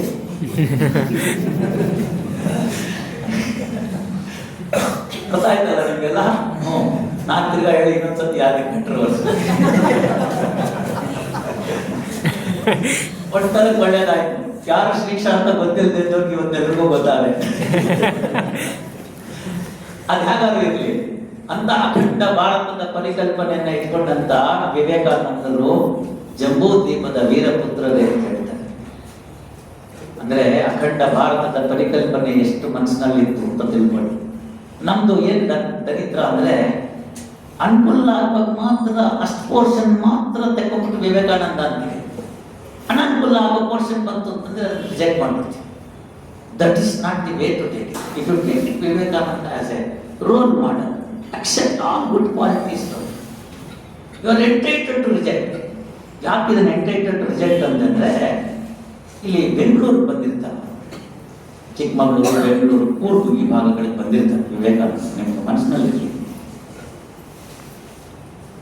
ಅಷ್ಟು ಸಣ್ಣ ಜೀವಮಾನದ ಅವಧಿ ಒಳಗಡೆ ಭಾರತದಲ್ಲಿ ಹಲವಾರು ಕಡೆ ಸುತ್ತಿರ್ತಾರೆ. ಮಡ್ರಾಸ್ಗೆ ಹೋಗಿರ್ತಾರೆ. ಅಲ್ಲೊಬ್ಬರ ಮನೆಯಲ್ಲಿ 7 ದಿವಸಗಳ ಕಾಲ ಇರ್ತಾರೆ. ಅವ್ರು ವಿವೇಕಾನಂದನ ದ್ವೇಷಿಸ್ತಿದ್ದಂಥವ್ರು ಮೊದಲಿಗೆ ಅರ್ಥ ಮಾಡ್ಕೊಳ್ಳಿ. ಅವ್ರ ಮನೆಯಲ್ಲಿ 7 ದಿನ ಇರ್ತಾರೆ. ಅವ್ರ ನಂಬಿಕೆ ಇರೋದಿಲ್ಲ ವಿವೇಕಾನಂದನ ಮೇಲೆ. ಇವನೊಬ್ಬ ಡೋಂಗಿ ಸನ್ಯಾಸಿ ಅಂತ ಕರೆದಿರ್ತಾರೆ. ಅವ್ರ ಮನೇಲಿ 7 ದಿನ ಇರ್ತಾರೆ. ಸಾಧ್ಯವಾ? ನೋಡಿ, ಎಲ್ಲ ನಿಮ್ಗೆ ಅರ್ಥ ಆಗ್ತಾ ಹೋಗ್ಬೇಕು ಇವೆಲ್ಲ. ಅದೆಲ್ಲ ವಿವೇಕಾನಂದರ ಚರಿತ್ರೆಯನ್ನು ನೀವು ಓದ್ಬೇಕು. ಓದಿದಾಗ ನಿಮ್ಗೆ ಇವೆಲ್ಲ ಅರ್ಥ ಆಗ್ತಾ ಹೋಗುತ್ತೆ. ಅವರು ಅವಾಗ ಏನಾಗ್ತಾರೆ, ಬೆಂಗಳೂರಿಗೆ ಬಂದಿದ್ದಾಗ ಒಬ್ಬ ಡ್ರೈವರ್ ಒಂದು ಚುಟ್ಟ ಕೊಟ್ಟಿರ್ತಾರೆ. ವಿವೇಕಾನಂದರಿಗೆ ಒಂದು ಚುಟ್ಟ ಕೊಟ್ಟಿರ್ತಾರೆ. ಆ ಚುಟ್ಟ ಸೇರ್ಬೇಕು ಅಂತ ಅವರ ಅಭಿಪ್ರಾಯ. ಅಂದರೆ ಅವನ ಭಕ್ತಿ ಆತ ಇವ್ರು ಸೇರ್ತಾರೆ. ನನಗೆ ಯಾರೋ ಒಬ್ರು ಹಿಂಗೆ ಹೋಗಿ ಒಂದು ಶಾಲೆನಲ್ಲಿ ವಿವೇಕಾನಂದರ ಬಗ್ಗೆ ಎಲ್ಲ ಹೇಳ್ತಾ ಇದ್ದೆ. ಸರ್ ಅವ್ರು ಸಿಗರೇಟ್ ಸೇರ್ತಿದ್ರಂತೆ, ಚುಟ್ಟ ಸೇರ್ತಿದ್ರಂತೆ ಅಂತ. ನಾನು ಹೇಳಿದೆ, ಅವ್ರು 1893 8 ದಿನ ಉಪವಾಸ ಇದ್ದು ನಡ್ಕೊಂಡು ಹೋಗಿ ಒಂದು ಒಳ್ಳೆ ಸ್ಪೀಚ್ ಕೊಟ್ಟರು, ನೀನು ಫೋನ್ ಕೊಟ್ಟು ಆಮೇಲೆ ಸೇರು. ಮತ್ತೆ ಮುಂದೆ ಮಾತಿಲ್ಲ ಅಷ್ಟೇ. ಅವ್ರ ಪ್ರಿನ್ಸಿಪಾಲ್ ಟೀಚರ್ ಅಂತಿದ್ದಾರೆ. ನಾನು ಇಂಗ್ಲೀಷ್ ನಾನು ಹೇಳ್ತೀನಿ, ಹುಡುಗರು ನೀವು ಶನ್ ಮಾಡಿಬಿಟ್ರೆ ಅವ್ರಿಗೇನು ಅನಿಸುತ್ತೆ, ಉತ್ತರ ಕೊಡಲಿಲ್ಲ ಇವರು ಜಾಕೊಂಡ್ಬಿಟ್ರು, ಎಸ್ಕೇಪಿಸಮ್ ಅಂದ್ಬಿಡ್ತಾರೆ. ಅವ್ರಿಗೆ ಅವ್ರದೇ ರೀತಿ ನಾನು ಉತ್ತರ ಕೊಟ್ಟರೆ ಇವತ್ತು ಆ ಹುಡುಗ ಒಳ್ಳೆ ಸ್ಥಾನದಲ್ಲಿದ್ದಾನೆ, KS ಮಾಡಿ ಒಳ್ಳೆ ಆಫೀಸರ್ ಆಗಿದ್ದಾನೆ. ಎಷ್ಟೋ ದಿನದ ಮೇಲೆ ನನಗೆ ಯಾವಾಗೋ ಒಂದು ಸತಿ ಎಲ್ಲಿಂದ ಒಂದು ಸಂಪರ್ಕಕ್ಕೆ ಬಂದು ಅವ್ರು ಮೆಸೇಜ್ ಕೊಟ್ಟಿದ್ದ, ಸರ್ ನಾನು ಇಂಥ ದಿನ ಇಂಥ ಕಡೆನಲ್ಲಿ ಇಂಥದ್ರಿಂದ ನಿಮ್ಮ ಮಾತು ಕೇಳಿದ್ದೆ, ಅವಾಗ ಪ್ರೇರಿತನಾಗಿದ್ದೆ, ಇಂಥ ಸ್ಥಾನದಲ್ಲಿದ್ದೀನಿ ನಾನು. ಎಷ್ಟು ಸಂತೋಷ ಆಗುತ್ತೆ. ನಾನು ಉಪಾಯ ಕೇಳಿದೆ, ಸಿಗರೇಟ್ ಸೇರ್ತಿದ್ಯಾ? ಇಲ್ಲ ಸರ್ ಅಂತ ಹೇಳ. ಈಗ ನೀನು ಸೇರ್ಬೋದು ನೋಡಪ್ಪ, ನಿಮಗೆ ಚಾನ್ಸ್ ಇದೆ. ಯಾಕೆ ನೀನು ಹೇಳಿದೆ ಅಂದರೆ, ಸಿಗರೇಟ್ ಸೇದೋದು ಅಥವಾ ಇನ್ಯಾವುದೋ ಮದ್ಯವನ್ನು ಸೇವಿಸ್ತಕ್ಕಂಥದ್ದು ಅಥವಾ ಇನ್ನೇನೋ ಕೆಲವು ಸಣ್ಣ ಪುಟ್ಟ ಚಟಗಳು ಇರಬಹುದು. ಆ ವ್ಯಕ್ತಿನ ನಾವು ಅವುಗಳ ಮುಖಾಂತರ ಅಳಿಲಿಕ್ಕೆ ಹೋಗ್ಬಾರ್ದು. ಅವರಲ್ಲಿರ್ತಕ್ಕಂಥ ಒಳ್ಳೆತನ. ಒಂದು ನೊಣ ಒಂದು ಟೀನಲ್ಲಿ ಬಿದ್ದರೆ ನಾವು ಟೀ ಚೆಲ್ಲಿ ಬಿಡ್ತೀವಿ, ಹೌದಾ? ಆಮೇಲೆ ಅವನ್ನ ಜಗಳ ಮಾಡ್ತೀವಿ, ನೊಣ ಬಿದ್ದಿರೋ ಟೀ ಕೊಟ್ಟಿದ್ದೆ, ಇನ್ನೊಂದು ಟೀ ಕೊಟ್ಟು 1 kg ತುಪ್ಪ ತಗೊಂಡು ಇದಕ್ಕೆ ಬಗ್ಗಿಸ್ತಿರುವಾಗ ಆ ಪಾತ್ರೆಗೆ ನಿಮ್ಮನೆಯಲ್ಲೇ ಓಡ್ತಿರೋ ಒಂದು ನೊಣ ಬಿದ್ದುಬಿಟ್ಟು ಏನು ಮಾಡ್ತೀವಿ? ಆ ಕಡೆ ಈ ಕಡೆ ನೋಡ್ತೀವಿ, ಆಗಲಿ 1 kg ತುಪ್ಪ ಆ ಕಡೆ ಸಿಗ್ತಾರೆ ಅಲ್ವಾ? ಯಾರು ನೋಡ್ತಿಲ್ಲ ಅಂತ ನೋಡ್ಕೊಂಡು these are all things that we have to learn. So what is to be separated out? ಆ ನಾಲೆಡ್ಜ್ನ ಉತ್ತಮವಾಗಿರ್ತಕ್ಕಂಥ ನಾಲೆಡ್ಜ್ನ ತಗೋಬೇಕು. ಸೊ ರಾಷ್ಟ್ರೀಯ ಯುವ ನಾಯಕರಾದಂತಹ ವಿವೇಕಾನಂದರಲ್ಲಿ ಆ ಥರ 10 ಹಲವು ವಿಚಾರಗಳನ್ನು ನೀವು ಒಪ್ಕೊಳ್ಬೇಕು, ಒಪ್ಕೋಬೇಕು. ಯಾವ್ಯಾವ್ದು ಅದರಲ್ಲಿ ಅಂತ ಹೇಳಿದ್ರೆ ಅವ್ರು ಹೇಳ್ತಾರೆ, ಸತ್ಯ ನುಡಿಬೇಕು ಅಂತ ಹೇಳ್ತಾರೆ. ನೋಡಿ, ನಮ್ಮ ಫ್ರೆಟರ್ನಿಟಿಗೆ ಎಷ್ಟು ಇಂಪಾರ್ಟೆಂಟ್. ನೆನ್ನೆನೂ ಹೇಳಿದ್ದೀನಿ, ತುಂಬ ಕಡೆ ಹೇಳ್ತೀನಿ, ಹೇಳ್ತಾನೇ ಇರ್ತೀನಿ. ಸರ್ವಜ್ಞಂದು ಒಂದು ತ್ರಿಪದಿ, ಅನ್ನವನ್ನು ಇಕ್ಕುವುದು, ನನ್ನಿಯನ್ನು ನುಡಿಯುವುದು, ತನ್ನಂತೆ ಇತರರ ಬಗ್ಗೆ ದೊಡ್ಡ ಕೈಲಾಸ ಭಿನ್ನಾಣವಕ್ಕೂ ಸರ್ವಜ್ಞ. ನಿಮಗೂ ಇತ್ತು ಪಾಠ, ನನಗೂ ಇತ್ತು. ಅವತ್ತು ಗಟ್ ಮಾಡಿ ಬರೆದ್ಬಿಟ್ಟಿದ್ದೀವಿ. ಮೇಡಮ್ ಏನೋ ಹೇಳ್ಕೊಟ್ಟಿದ್ರು, ಶಾರ್ಟ್ ಕ್ವಶನ್ ಆದರೆ 2 ನಂಬರು, ಅದರ ಮೇಲೆ ವಿವರಣೆ ಕೊಡಿ ಮೇಲೆ 5 ನಂಬರು. ನಿಮಗೂ 5 ಬಂದಿತ್ತು, ನಿಮಗೂ 2 ಬಂದಿತ್ತು, ನನಗೂ 5 ಬಂದಿತ್ತು, ನನಗೂ 2 ಬಂದಿತ್ತು. ನೀವು ಮರ್ತಿದ್ದೀರಿ, ನಾವು ಮರ್ತಿಲ್ಲ. ಅಷ್ಟೇ ವ್ಯಾಸ. ಏನಂದ್ರೆ ಅಂದರೆ ಹಸಿದವರಿಗೆ ಅನ್ನವನ್ನು ಈಯಲು ಬೇಕು ಅಂತ ದಾಸರು ಹೇಳ್ತಾರೆ. ಅದನ್ನು ಸರ್ವಜ್ಞ ಅನ್ನವನ್ನು ಇಕ್ಕುವುದು. ಎಲ್ಲೋ ದೂರದವನಲ್ಲ, ಇಲ್ಲೇ ನಮ್ಮ ರಾಣೆಬೆನ್ನೂರ ಹತ್ರ ಸರ್ವಜ್ಞ ಊರು. ಈ ಜಾಗದಲ್ಲೆಲ್ಲ ಓಡಾಡೋದು. ಹಸಿವೆ ಆದರೂ ಊಟ ಕೊಡಿ ಅಂತ ಹೇಳ್ತಾನೆ. ಊಟದ ಬೆಲೆ ಏನು ಅಂತ ನಿಮಗೆ ಗೊತ್ತಾಗಬೇಕಾದ್ರೆ ಆ ಮಹಾಮಾರಿ ಕೋವಿಡನ್ನು ನೆನೆಸ್ಕೋಬೇಕು. ಯೋಚನೆ ಮಾಡಿ, ನಮ್ಮ ನರೇಂದ್ರ ಪಾಪ ಅಡ್ವೊಕೇಟ್, ನಮ್ಮ ಮುಂದೆ ರೆಗ್ಯುಲರ್ ಪ್ರಾಕ್ಟೀಷನ್, ಡಿಸ್ಟ್ರಿಕ್ಟ್ ಕೋರ್ಟಲ್ಲೂ ಹೈಕೋರ್ಟ್ ಕೋವಿಡಲ್ಲಿ 4 ದಿನದ ಹಿಂದೆ ಬಂದಿದ್ರು ರೀ ಬೆಳಗಾವಿ ಪ್ರೆಸಿಡೆಂಟ್ ಅಡ್ವೊಕೇಟ್ ಅಸೋಸಿಯೇಷನ್ ಮುಳವಾಡಿ ಮಠ. ಮುಂದಿನ ಸಂದಿಗೆ ಬರಲಿಲ್ಲ, ಎಲ್ಲರಿಗೂ ಮುಳವಾಡಿ ಮಠರು ಅಂದರೆ ಹೋಗ್ಬಿಟ್ರು ಸರ್. ಡಾಕ್ಟರ್ ತಿನ್ಬೋದು, ಲೀಡರ್ಸ್ನ ತಿನ್ಬೋದು, ಬಡ ಬಗ್ಗರನ್ನ ತಿನ್ಬೋದು. ಮಹಾಮಾರಿ ಅಂಥ ಸಂದರ್ಭದಲ್ಲಿ ನಾನು ರೂರಲ್ ಕೋರ್ಟಲ್ಲಿ ಪ್ರಿನ್ಸಿಪಲ್ ಡಿಸ್ಟ್ರಿಕ್ಟ್ ಜಡ್ಜ್ ಆಗಿದ್ದೆ. ಮನೆಗೆ ಹೋಗ್ತಾ ಇದ್ದೆ, ಕೋರ್ಟೆಲ್ಲ ಕ್ಲೋಸ್ ಮಾಡಿದ್ರಲ್ಲ, ಬರೀ BC ಮಾತ್ರ ಎಷ್ಟು ಇಂಪಾರ್ಟೆಂಟ್ ಕೇಸ್ ಇತ್ತು. ಮಧ್ಯಾಹ್ನ ಮೇಲೆ ಮನೆಗೆ ಹೋಗ್ತಾ ಇದ್ದೀನಿ. ಒಂದು 1:30-2 ಗಂಟೆ ಇರಬಹುದು. ಅಲ್ಲಿ ಮೆಜೆಸ್ಟಿಕ್ ಹತ್ರ ಆ ಕಡೆಗೆ ರೈಲ್ವೆ ಸ್ಟೇಷನ್ ಕಡೆಗೆ, ಉಪ್ಪಾರಪೇಟೆ ಪೊಲೀಸ್ ಸ್ಟೇಷನ್ ಕಡೆಗೆ ಹೋಗ್ತಾ ಇದ್ದೀನಿ. ಇದಕ್ಕಿದ್ದಂಗೆ ಒಂದು ಜನದ ಗುಂಪು ರಸ್ತೆ ಮೇಲೆ ಬಂದ್ಬಿಡ್ತು. ನಾನು ಬರೀಬೇಕು ಹೇಳಿದೆ, ನೋಡೋ ಸೀನಾ. ಅವ್ನು ನೋಡ್ದ, ಏನು ಅಂತ ಕೇಳಿದ್ರೆ, ಸರ್ ಇಲ್ಲಿ ಇಷ್ಟೊಂದು ಊಟ ಹಾಕ್ತಾರೆ, ಅದಕ್ಕೋಸ್ಕರ ಇದೆಲ್ಲ ನೋಡಿ. ಅವನು ಒಂದು ಮೆಟಡಾರ್ ವ್ಯಾನಲ್ಲಿ ತಂದುಬಿಟ್ಟಿದ್ದಾನೆ ಪ್ಯಾಕೆಟ್ಸ್, ಎಸೀತಾ ಇದ್ದಾನೆ ಊಟದ ಪ್ಯಾಕೆಟ್. ಇವ್ರುಗಳು ಮಧ್ಯದಲ್ಲಿ ನನಗೆ ಬೇಕು ಅಂತ ಕಿತ್ತಾಡ್ತಾ ಇದ್ದಾರೆ. No social distance, nothing. ಹಸುವೆ ಆ ಗಲಾಟಿನಲ್ಲಿ ಕೆಲವೆಲ್ಲ ಬಿದ್ದುಬಿಟ್ಟು ನೆಲದ ಮೇಲೆ ಬಿದ್ದೋಗ್ಬಿಟ್ಟಿದೆ, ಪ್ಯಾಕೆಟ್ಗಳು ಒಳಗೋಗ್ಬಿಟ್ಟಿದೆ, ಅನ್ನ ಚೆಲ್ಬಿಟ್ಟಿದೆ, ಪುಳಿಯೋಗರೆ ಮೊಸರನ್ನ ಎಲ್ಲ ಕೆಳಗೆ ಬಿದ್ದು ಹಾಳಾಗ್ಬಿಟ್ಟಿದೆ. ನಾವು ಗಾಡಿ ನಿಲ್ಲಿಸೋ ಸುಮ್ಮನೆ ನಾವ್ಯಾಕೆ ಮಧ್ಯೆ ಹೋಗಿ ತೊಂದರೆ ಕೊಡೋದು ಅಂತ ನಿಲ್ಲಿಸಿದೆ. ಅಲ್ಲೇ ನಿಂತ್ಕೊಂಡು ನಮ್ಮ ಕಾನ್ಸ್ಟೇಬಲ್ ಜೊತೆಗೆ ಸ್ವಲ್ಪ ಹೋಗಿ ನೋಡೋ, ಸ್ವಲ್ಪ ದೂರ ಅನಿಸ್ತು. ಸಾರ್ ಕೋವಿಡ್ ಇದೆ, ಏನು ಮಾಡೋದು? ಏನಿಲ್ಲ, ಆಯ್ತು ಬಿಡು. ಎಲ್ಲ ಮುಗಿತು. ಆ ಜನಗಳೆಲ್ಲ ನುಗ್ದವರೆಲ್ಲ ತೊಗೊಂಡು ಹೋಗ್ಬೋದು. ಪ್ಯಾನು ಹೊರಟೋಯ್ತು. ಇಷ್ಟು ಅನ್ನ ರಸ್ತೆ ಮೇಲೆ ಚೆಲ್ಬಿಟ್ಟಿದೆ. ಎಲ್ಲೋ ಇದ್ದಂಥ 2-3 ಜನ ಬಂದರು, ಬಾಚ್ಕೊಂಡು ತಿಂತಾ ಇದ್ದಾರೆ. ರಸ್ತೆ ಮೇಲೆ ಬಿದ್ದಿದ್ದನ್ನು ಬಾಚ್ಕೊಂಡು ತಿಂತಾ ಇದ್ದಾರೆ. ಭಾಳ ಕರಳು ಕಿತ್ಕೊಂಡು ಬಂದ್ಬಿಡ್ತು. ನಡೆಯೋಕ್ಕಾಗ ಅಲ್ಲಿ ಹೋಗೋರ ಹತ್ರ ಏನಾದರೂ ನೋಡೋಣ. ನಾನು ಕೇಳಿದೆ, ಯಾಕಪ್ಪ ಅಂತ. ಸಾರ್, ನಾವು ಜೊತೆಗೆಲ್ಲ ಫೈಟ್ ಮಾಡೋಕ್ಕಾಗತ್ತಾ?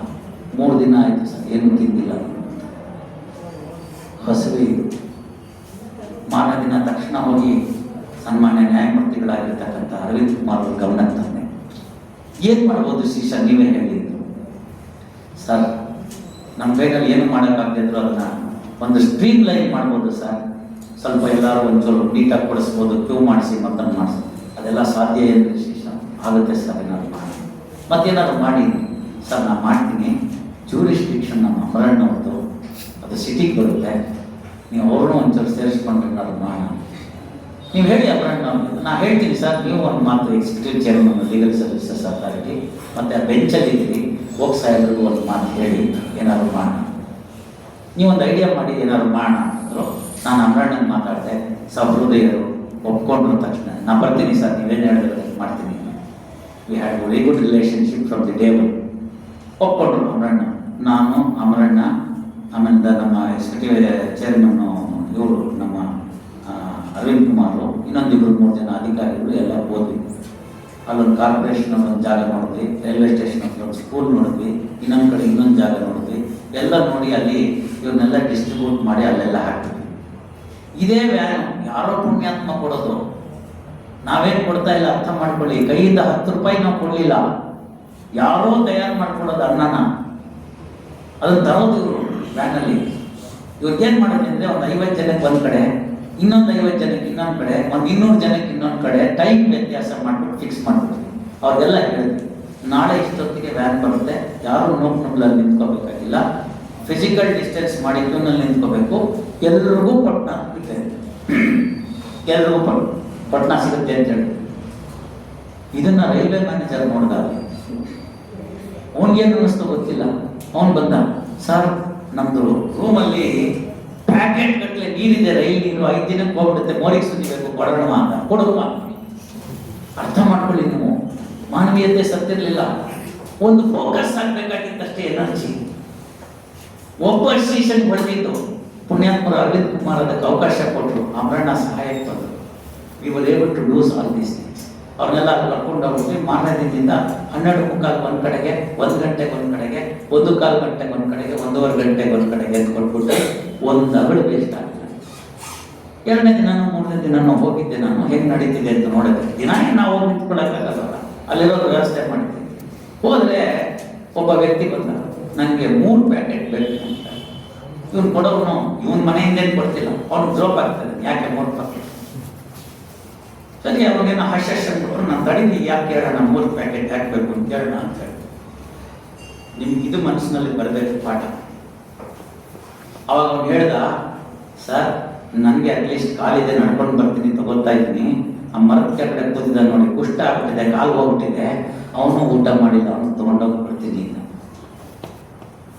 8 ಜನಕ್ಕೆ ನೀವು ಊಟ ಕೊಟ್ಟಿದ್ದೀರಿ ಹೇಳಿ. ಯಾರಿಗೂ ಕೂಡ ಊಟನ ಇವನು ಬಂದು ತೊಗೊಂಡೋಗಿ ಅವ್ನು ಕೊಡ್ತಾ ಇದ್ದಾನೆ. ನಾನಂದ್ರೆ ಇನ್ನೂ 1 ಪ್ಯಾಕೆಟ್ ಜಾಸ್ತಿ ಕೊಡು.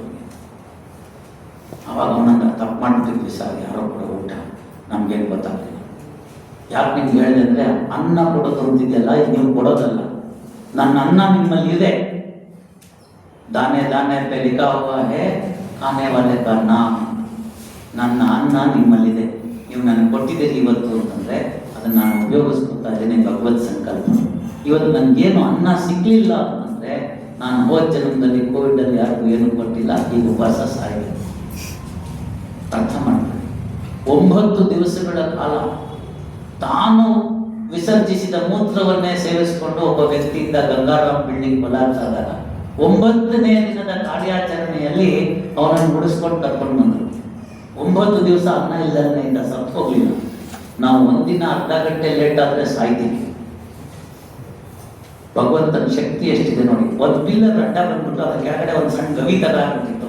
ಈ ಪಿಲ್ಲರ್ ಮೇಲೆ ನಿಂತ್ಕೊಂಡ್ಬಿಟ್ಟಿತ್ತು. ಇವನು 9 ದಿವಸ ಅಲ್ಲೇ ಇದೆ. ಅನ್ನ ಇಲ್ಲ, ನೀರಿಲ್ಲ.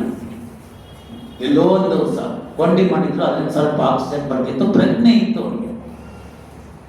ಯಾವ ಮೆಡಿಕಲ್ ಸೈನ್ಸ್ ಇದು ಹೇಳಕ್ಕಾಗುತ್ತೆ? ಇದ್ದ ಬದುಕಿದ್ದ, ಗಟ್ಟಿ ಜೀವ, ಬೋರ್ಡಿಂಗ್ ಪಾಸ್ ಇದ್ದ. ಬಂಗಾರರಾಮ್ ಬಿಲ್ಡಿಂಗ್ ಕೊಲ್ಲಾಪ್ಸ್ ಆದಾಗ 9ನೇ ದಿನದ ಕಾರ್ಯಾಚರಣೆಯಲ್ಲಿ ಇವನನ್ನು ಬದುಕಿಸಿದ್ರು. ಯಾರು ಗೊತ್ತ್ರಿ? ಯಾವ ದಿನ ಕೂಡ ಅನ್ಕೊಂಡಿದ್ಲ ನಮ್ಮ ಅತ್ಯುನ್ನತ ಘನತೆ ಬೆತ್ತಾಗಿರ್ತಕ್ಕಂಥ ಸಮಾಜದ ಕೆಳ ಸ್ತರದಿಂದ ಬಂದಂತ ಶ್ರೀಮತಿ ದ್ರೌಪದಿ ಮುರ್ಮುರವರು ಪ್ರೆಸಿಡೆಂಟ್ ಆಗ್ತೀನಿ ಅಂತ ಕಂಡಿದ್ರ ಕನಸನ್ನ? ಯಾವುದೋ ದೇವಸ್ಥಾನದಲ್ಲಿ ಕಸ ಗುಡಿಸ್ತಾ ಇದ್ದಂತ ಆಕೆ ಭಗವಂತನ ಒಂದು ಕರುಣೆಗೆ ಒಳಗಾದ್ರು, ಉತ್ತಮವಾಗಿರ್ತಕ್ಕಂಥ ವ್ಯಕ್ತಿ ಅವರನ್ನು ಗುರುತಿಸಿದ್ರು. ಇವತ್ತು ನಮ್ಮ ರಾಷ್ಟ್ರದ ಒಂದು ರಾಷ್ಟ್ರಪತಿಯಾಗಿ ಸೇರ್ಕೊಂಡಿದ್ದಾರಲ್ಲ, ಆ ಸ್ಥಾನವನ್ನು ಅಲಂಕರಿಸಿದ್ದಾರ ದ್ರೌಪದಿ ಮುರ್ಮು ಅವರು. ಮಿಲಿಟರಿ ಫ್ಲೈಟ್ ಅಲ್ಲಿ ಕೂತ್ಕೊಂಡು ಹೋಗಿ ಯೋಧರ ಜೊತೆಗೆ ಫೈಟರ್ ಫ್ಲೈಟ್ ಅಲ್ಲಿ ಹೋಗಿ ಬಂದ್ರಲ್ಲ, ನೀವು ನೋಡಿದ್ರ? ಯಾವತ್ತಾದ್ರೂ ದ್ರೌಪದಿ ಮುರ್ಮು ಅದನ್ನು ಕನಸು ಕಂಡಿದ್ರ ಈ ಥರ ಆಗ್ತೀನಿ ನಾನು ಅಂತ? ಈ ದೇಶದಲ್ಲಿ ಅಂತ ಅವಕಾಶಗಳಿಗೆ ಕಡಿಮೆ ಇಲ್ಲ. ಅದಕ್ಕಾಗಿ ವಿವೇಕಾನಂದರು ಹೇಳ್ತಾರೆ, every soul is born divine ಅಂತ. ಅರ್ಥ ಮಾಡ್ತೀವಿ? Every soul is born divine ಅಂತ. ಯಾವ ರಾಷ್ಟ್ರದಲ್ಲಿ ಇಂಥ ಒಂದು ಅವಕಾಶವನ್ನು ಕಲ್ಪಿಸಿಕೊಟ್ಟಂತ ಒಂದು ಉದಾಹರಣೆ ನೀವು ಹೇಳ್ಬಿಡಿ. A sleeper becoming the president of that country ಅಂತ ಒಂದೇ ಒಂದು ದೇಶವನ್ನು ತೋರಿಸ್ಬಿಡಿ. ಯಾವುದೇ ಮುಂದುವರೆದ ದೇಶ ಇರ್ಬೋದು, ಎಷ್ಟೇ ಡೆಮೋಕ್ರಸಿನ ಮಾಡ್ಕೊಂಡಿರ್ತಕ್ಕಂಥವ್ರು ಇರ್ಬೋದು, ತೋರಿಸಿ ನನಗೊಂದು ಉದಾಹರಣೆನ. ಇಲ್ಲ. ಸ್ಪಷ್ಟವಾಗಿ ಎಲ್ಲ ಯೋಚನೆ ಮಾಡಿ ಹೇಳ್ತಾ ಇದ್ದೀನಿ, ಇಲ್ಲ ಅಂತ ಅವಕಾಶವನ್ನು ಕಲ್ಪಿಸ್ಕೊಡೋ ದೇಶ ಯಾವ್ದಾದ್ರು ಇದೆ ಅಂದ್ರೆ ಅದು ನಮ್ಮ ದೇಶ ಮಾತ್ರ. ಅದಕ್ಕೆ ಹೆಮ್ಮೆ ಇರಬೇಕು. ಅದಕ್ಕಾಗಿ ವೀರಪುತ್ರರೇ ಅಂತ ಕರೆದರು. ಓ ಜಂಬೂ ದ್ವೀಪದ ನಿವಾಸಿಗಳಾದ ವೀರಪುತ್ರರೇ ಅಂತ ಕರೆದರು Vivekananda. Did it not become reality? Did it not become reality? ಅರ್ಥ ಮಾಡ್ಕೊಡಿ. ಆ ಸಂದರ್ಭಗಳೆಲ್ಲ ತನ್ನಿಂದ ತಾನೇ ಬರಲ್ಲ. ಯಾವತ್ತು ದ್ರೌಪದಿ ಮುರ್ಮುರವರು ತಮ್ಮ ಕೆಲಸವನ್ನ ನಿಷ್ಠೆಯಿಂದ, ತಾವು ಮಾಡ್ತಕ್ಕಂಥ ಕೆಲಸವನ್ನ ಅತ್ಯಂತ ಪ್ರಾಮಾಣಿಕತೆಯಿಂದ ಮಾಡಿದ್ರು, ಅದಕ್ಕೆ ರಿವಾರ್ಡ್ ಭಗವಂತ ಇದೇ ಜನ್ಮದಲ್ಲಿ ತೋರಿಸಿದ್ದಾನೆ. ಸರ್ ನನಗೆ ಯಾಕೆ ತೋರಿಸಿಲ್ಲ, ನಾನು ಕ್ಲೀನಾಗಿ ಗುಡಿಸ್ತೀನಿ ಅಂತ. ಗುಡಿಸಿದವರೆಲ್ಲ ಪ್ರೆಸಿಡೆಂಟ್ ಆಗಲ್ಲ. Please understand this. ಗುಡಿಸಿದವರೆಲ್ಲ ಪ್ರೆಸಿಡೆಂಟ್ ಆಗಕ್ಕಾಗಲ್ಲ. ಆ ಚೈತನ್ಯ ನಿಮ್ಮಲ್ಲಿ ಬರಬೇಕು. ಆಗ ಭಗವದ್ಗೀತೆ ಸಹಾಯ ಬರುತ್ತೆ. ಏನ್ ಹೇಳ್ತಾನೆ ಅಂದ್ರೆ ಭಗವದ್ಗೀತೆನಲ್ಲಿ ಕೃಷ್ಣ ಅಂತಂದ್ರೆ, ಬಹುನಾಂ ಜನ್ಮನಾಮಂತೆ ಜ್ಞಾನವಾನ್ ಮಾಂ ಪ್ರಪದ್ಯತೆ ಅಂತ. ಮೊಮೆಂಟ್ ನಾನು ಐಸೆ ಭಗವದ್ಗೀತೆಯಲ್ಲಿ, ಓ ಇವರು ಪುರೋಹಿತಶಾಹಿ ಮುಂದುವರೆದ ವರ್ಗದವರು, ನಮ್ಮನ್ನ ದಮನಕ್ಕೆ ಮಾಡಿರೋರು ಅಂತ. ನಮ್ಮ ಕರ್ಮ ನಾನು ಯಾಕೆ ಆಗ್ತೀನಿ? ಭಗವದ್ಗೀತೆಯಲ್ಲಿ ಇರೋದನ್ನ ಅರ್ಥ ಮಾಡ್ಕೊಂಡು ನಿಮ್ಗೆ ಹೇಳ್ತಾ ಇದ್ದೀನಿ. Every soul is born divine ಅಂತ ಏನು ವಿವೇಕಾನಂದರು ಹೇಳಿದ್ರು, ನೇರ ಭಗವದ್ಗೀತೆಯ ಟ್ರಾನ್ಸ್ಲೇಷನ್ ಅಲ್ವಾ. ಬಹುನಾಂ ಜನ್ಮನಾಮಂತೆ ಜ್ಞಾನವಾನ್ ಮಾಂ ಪ್ರಪದ್ಯತೆ ಅಂತ. Soul is a one which is to be having a refinement ಅಂತ. ಅಲ್ಲಿ ಮಣ್ಣಿನಲ್ಲಿ ಹುದುಗಿರ್ತಕ್ಕಂಥ ಆ ಚಿನ್ನದ ಅದಿರು ಚಿನ್ನವಾಗಿ, ಪುಟ ಬಿಟ್ಟ ಚಿನ್ನವಾಗಿ ನಮ್ಮ ಹೆಣ್ಮಕ್ಕಳ ಕತ್ತಿಗೆ ಸರವಾಗಿ, ಕೈಗಳಿಗೆ ಬಳೆಗಳಾಗಿ, ಕಿವಿಗಳಿಗೆ ಓಲೆಗಳಾಗಿ, ಮೂಗುತಿಯಾಗಿ ಇರಬೇಕು ಅಂತಾದರೆ ಎಷ್ಟು ಕಷ್ಟಪಡ್ಬೇಕು ಗೊತ್ತಾ? ಅದು ಮೊದಲು ನೀರು ಹಾಕಿಸ್ಕೊಂಡು ಮಣ್ಣು ತೊಳ್ಕೋಬೇಕು. ಅದಾದ್ಮೇಲೆ ಅದನ್ನ ತಗೊಂಡ್ಬಂದು ಅತ್ಯಂತ ಪ್ರಖರವಾಗಿರ್ತಕ್ಕಂಥ ಬಿಸಿ ಮಾಡಬೇಕು. ಅದೇ 1000 ಡಿಗ್ರೀಸ್ ಹೋಗುತ್ತದೆ. ಅಷ್ಟು ಸಂಸ್ಕರಣ ಆದ್ಮೇಲೆ ಅದು ಪುಟ ಬಿಟ್ಟ ಚಿನ್ನ ಆಗುತ್ತೆ. ಆ ಪುಟ ಬಿಟ್ಟ ಚಿನ್ನ ಆಗುವ ತನಕ ಅದಕ್ಕೆ ಬೆಲೆ ಇಲ್ಲ. ಮಣ್ಣು, ಆ ಮಣ್ಣಾಗಿರ್ತಕ್ಕಂಥ ನಾವು ಪುಟ ಬಿಟ್ಟ ಚಿನ್ನ ಹಾಕ್ಬೇಕಾದ್ರೆ ಸಂಸ್ಕರಣೆಗೊಳಗಾಗಬೇಕು ಅಂತಂದ್ರೆ ಮಹಾಮಹಿಮರು ಹಾಕಿಟ್ಟುಕೊಂಡು ಹೋಗಿರ್ತಕ್ಕಂಥ ದಾರಿನಲ್ಲಿ ನಡೀಬೇಕು. ಸರ್ ಯಾಕಂದ್ರೆ every soul is born divine ಅಂದ್ಮೇಲೆ ನಾನು ಡಿವೈನ್ ತಾನೆ? ಖಂಡಿತ ಹೌದು.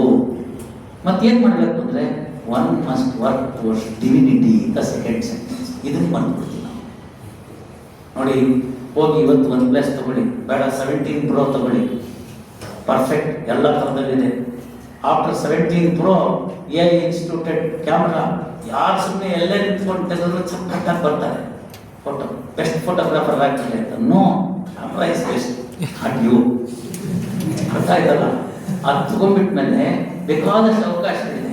ಈಗ ನೀವು ಫೋನ್ ತೆಗೆದುಕೊಳ್ಳಿ, ಎಷ್ಟೋ ಅಪ್ಲಿಕೇಶನ್ ನೀವು ಇನ್ನೂ ಒಂದ್ಸತಿನೂ ಎಕ್ಸ್ಪ್ಲೋರೇ ಮಾಡಿಲ್ಲ, ಟಚ್ಚೇ ಮಾಡಿಲ್ಲ, ಟೈಮೇ ಆಗಿಲ್ಲ. ಮತ್ತೇನು ಅಂತಂದ್ರೆ ನಾವು ಡೌನ್ಲೋಡ್ ಮಾಡ್ಕೊಂಡಿರೋದೆಲ್ಲ ಕ್ಯಾಂಡಿ ಕ್ರಶ್. ಬೆಳಕಿಂದ ರಾತ್ರಿ ತನಕ ಅದೇ ಆಡ್ತಾ ಇರೋದು. ಎದ್ದ ತಕ್ಷಣ ಫೇಸ್ಬುಕ್ ಹೋಗೋದು, ಹೌ ಮೆನಿ ಫಾಲೋವರ್ಸ್ ಅನ್ನು ನೋಡೋದು, ಎಲ್ಲೋ ನಿಂತ್ಕೊಂಡು ರೀಲ್ ಮಾಡ್ಕೊಂಡ್ಬಿಟ್ಟು ಖುಷಿ ಪಟ್ಕೊಂಡು ನಿಮಗೆ ನೀವೇ ಸಂತೋಷ ಪಟ್ಕೊಳ್ಳೋದು. ಗ್ರಾಚಾರ. ಮೊನ್ನೆ ಒಂದ್ ಕಡೆ ಹೋಗಿ ನೋಡಿದೆ, ಹೆಣ ಎತ್ತುತ್ತಾ ಇರೋದೊಂದು ರೀಲ್ ಮಾಡ್ತಾ ಇದ್ದಾರೆ. ಜಾತ್ರೆ ಅಂತಂದ್ರೆ ಹಾಕ್ಬೇಕು ಫೇಸ್ಬುಕ್ಗೆ ಅಂತ. ಎಲ್ಲಿಗೆ ಬಂತಂದ್ಬಿಟ್ಟು ಈ ತರಹ ಆಗಿರ್ತಕ್ಕಂಥದ್ರಿಂದ ಡಿವಿನಿಟಿ ಕಡೆ ನಾವು ಕೆಲಸ ಮಾಡ್ತಾ ಇಲ್ಲ. Divinity is not by going to the Siddharooಢ Math and donating 1 lakh of rupees. Yes, that is required. ಅದಿಲ್ಲದಲ್ಲೇನಾದ್ರೂ Siddharudha ಮಠದಲ್ಲಿ ಕೆಲಸ ಮಾಡ್ಬೋದು. ಅಮಾವಾಸ್ಯೆ ಕಾರ್ತಿಕಕ್ಕೆ ದೀಪೋತ್ಸವ ಆಗುತ್ತೆ, ಲಕ್ಷ ದೀಪೋತ್ಸವ. ಅಲ್ಲೆಲ್ಲ ಎಣ್ಣೆ ಚೆಲ್ಬಿಟ್ಟಿರ್ತಾರೆ, ಡ್ರಮ್ಗಟ್ಲೆ ಇಟ್ಟಿರ್ತೀವಿ, ದೀಪ ಹಚ್ಚೋಗಿರ್ತಾರೆ. ಮಾರನೇ ದಿನ ಹೋಗಿ ಒಂದು ಬ್ರಷ್ ತಗೊಳ್ಳಿ, ಒಂಚೂರು ಸೋಪಿನ ಪುಡಿ ತಗೊಳ್ಳಿ, ಒಂದು ಟೈಲ್ ಕ್ಲೀನ್ ಮಾಡಿ. ಆಗಲ್ವಾ ನಿಮ್ಮ ಕೈಲಿ? ಒಂದು ಟೈಲು ಕ್ಲೀನ್ ಮಾಡಿದ್ರೆ 100 ಜನ ಸೇರ್ಕೊಂಡ್ಬಿಟ್ರೆ 100 ಟೈಲ್ ಕ್ಲೀನ್ ಆಗೋಯ್ತಲ್ಲ. ಮೊನ್ನೆ ಕೂಡ ಹೋದ ಸತಿ ನಾನು ಸಿಟ್ಟಿಂಗ್ ಬಂದಾಗ ಕೂಡ ನಾನು ಅಲ್ಲಿ ಕರೆಸ್ಬಿಟ್ಟು ಅಲ್ಲಿ ಅವರು ನೀವೇನಾದ್ರು ಸಿದ್ಧಾರೂಢರ ಬಗ್ಗೆ ಹೇಳಬೇಕು. ಪಕ್ಕದಲ್ಲಿ ಸ್ವಾಮಿಗಳು ಕೂತ್ಕೊಂಡ್ಬಿಟ್ಟಿದ್ದಾರೆ. ನಾನು ಇವಾಗ ಸಿದ್ಧಾರೂಢರ ಮೇಲೆ ಹೇಳುತ್ತಾರೆ ಜಡ್ಜಿಗೆ. ನಾನು ಎಲ್ಲೇ ಹೇಳಿದ್ರೆ ಏನು ತಪ್ಪಾಗುತ್ತೆ ಅಂತ ಶುರು ಹಚ್ಕೊಂಡೆ. ಸಿದ್ಧಾರೂಢರ ಮಹಿಮೆ ನಮ್ದೇನಿಲ್ಲ, ಮಾತಾಡೋನೇನಿಲ್ಲ, ವಿಷಯ ಗಟ್ಟಿಯಾಗಿತ್ತು. ಹೇಳಿದ್ರೆ ಸ್ವಾಮಿಗಳು ಅಂತಾರೆ, ಇದೆಲ್ಲ ನನಗೆ ಗೊತ್ತಿರಲಿಲ್ಲ, ನನಗೆ ತಿಳ್ಕೊಳ್ಳಿ ಅಂತಾರೆ. ಯಾಕೆ ನಾನು ನಿಮ್ಗೆ ಹೇಳ್ತೀನಿ ಅಂತಂದ್ರೆ, ಡಿವಿನಿಟಿ ಅನ್ನೋದಿದೆಯಲ್ಲ, ಅದು ನಮ್ಮ ಪ್ರತಿದಿನದ ನಡೆ ನುಡಿನಲ್ಲಿ ಇರಬೇಕು. ಆ ದೈವಿಕ ಗುಣಗಳನ್ನು ನಾವು ಮೇಳೈಸಿಕೋಬೇಕು. ಸೊ ವಿವೇಕಾನಂದ ಜಯಂತಿ 12ನೇ ತಾರೀಕು ಪ್ರತಿ ವರ್ಷ ಬರುತ್ತೆ. ಪ್ರತಿ ವರ್ಷ ಬಂದಾಗ ನಮ್ಮ ಮನಸ್ಸಿನಲ್ಲಿ ಹಾದು ಹೋಗ್ಬೇಕಾಗಿರ್ತಕ್ಕಂಥ ವಿಚಾರಗಳೇನೆಂದರೆ, ಹೋದ ವರ್ಷ ನಾನು ಏನಿದ್ದೆ, ಈ ವರ್ಷ ನಾನು ಹೇಗಿದ್ದ, ಹೀಗಾದ ಗೊತ್ತಾ, ನಮ್ಮ ಚಿನ್ನ ಆದ ಗೊತ್ತಾ, ಹಾಗೆ ಹೇಗಿದ್ದೆ ಗೊತ್ತಾ, ನಾನು ಹೇಗಾದೆ ಅಂತ. ನಿಮ್ಮಲ್ಲೆಲ್ಲ ಶಕ್ತಿ ಇದೆ, ಯುವಕರಲ್ಲಿ ಶಕ್ತಿ ಇದೆ. ನಮ್ಮ ದೇಶದ ಅತ್ಯಂತ ದೊಡ್ಡ ಶಕ್ತಿ ಇವತ್ತಿರ್ತಕ್ಕಂಥದ್ದು ಅಂದರೆ ಯುವಶಕ್ತಿ. ಎಲ್ಲ ಕಡೆ ರಿಸೆಷನ್ ಅಂತ ಬಾಯ್ ಬಡ್ಕೊತಾ ಇದ್ದಾರೆ. 7.4 GDP ಅಂತ ನಾವು ಹೇಳ್ತಾ ಇದ್ದೀವಿ. ಅದನ್ನು ಸಾಧಿಸ್ಬಿಟ್ರೆ ಈ ವರ್ಷ ನಾವು will become 3rd best economic world in the country, in the world. That is what the aim is. ಎಲ್ಲ ರಾಷ್ಟ್ರಗಳಲ್ಲಿ ಹಿಂಸೆ ಆಗ್ತಾ ಇದ್ರೆ ನಮ್ಮ ದೇಶ ನಾಗಲ್ ರೊಟ್ಟಿಂದ ಮುಂದೋಡ್ತಾ ಇದೆ. ಇದಾದ್ರೆ ಕೇಳು, ಏನ್ ಮಾಡ್ತದೆ ನಮ್ಮ ದೇಶ? 100 ರೂಪಾಯಿ ಆಗಿಲ್ವೇನ್ರಿ ಡಾಲರು? ನೋಡಿ, ಲಕ್ಷದಲ್ಲಿ 100 ರೂಪಾಯಿ ಆಗ್ಬಿಡುತ್ತೆ ಅಂತ. ಡಾಲರ್ಗೆ ರೂಪಾಯಿಗೆ ನೀವು ಹೋಲಿಸ್ಬೇಡಿ. 1 ರೂಪಾಯಿಗೆ ಡಾಲರ್ ಸಿಕ್ತಿತ್ತ ಅದು ಬ್ರಿಟಿಷ್ ಹೋದಾಗ್ಲೂ ಆಗಿದ್ದು ಬಡತನ ಹೇಗಿದ್ಯಾ? ಇಲ್ವಲ್ಲ. ಅದು ವ್ಯಾಪಾರದಲ್ಲಿ ಜಾಗತೀಕರಣದಲ್ಲಿ ಡಾಲರ್ ಬೆಲೆ ಮಾಡ್ಕೊಂಡ್ಬಿಟ್ಟಿದ್ದಾರೆ.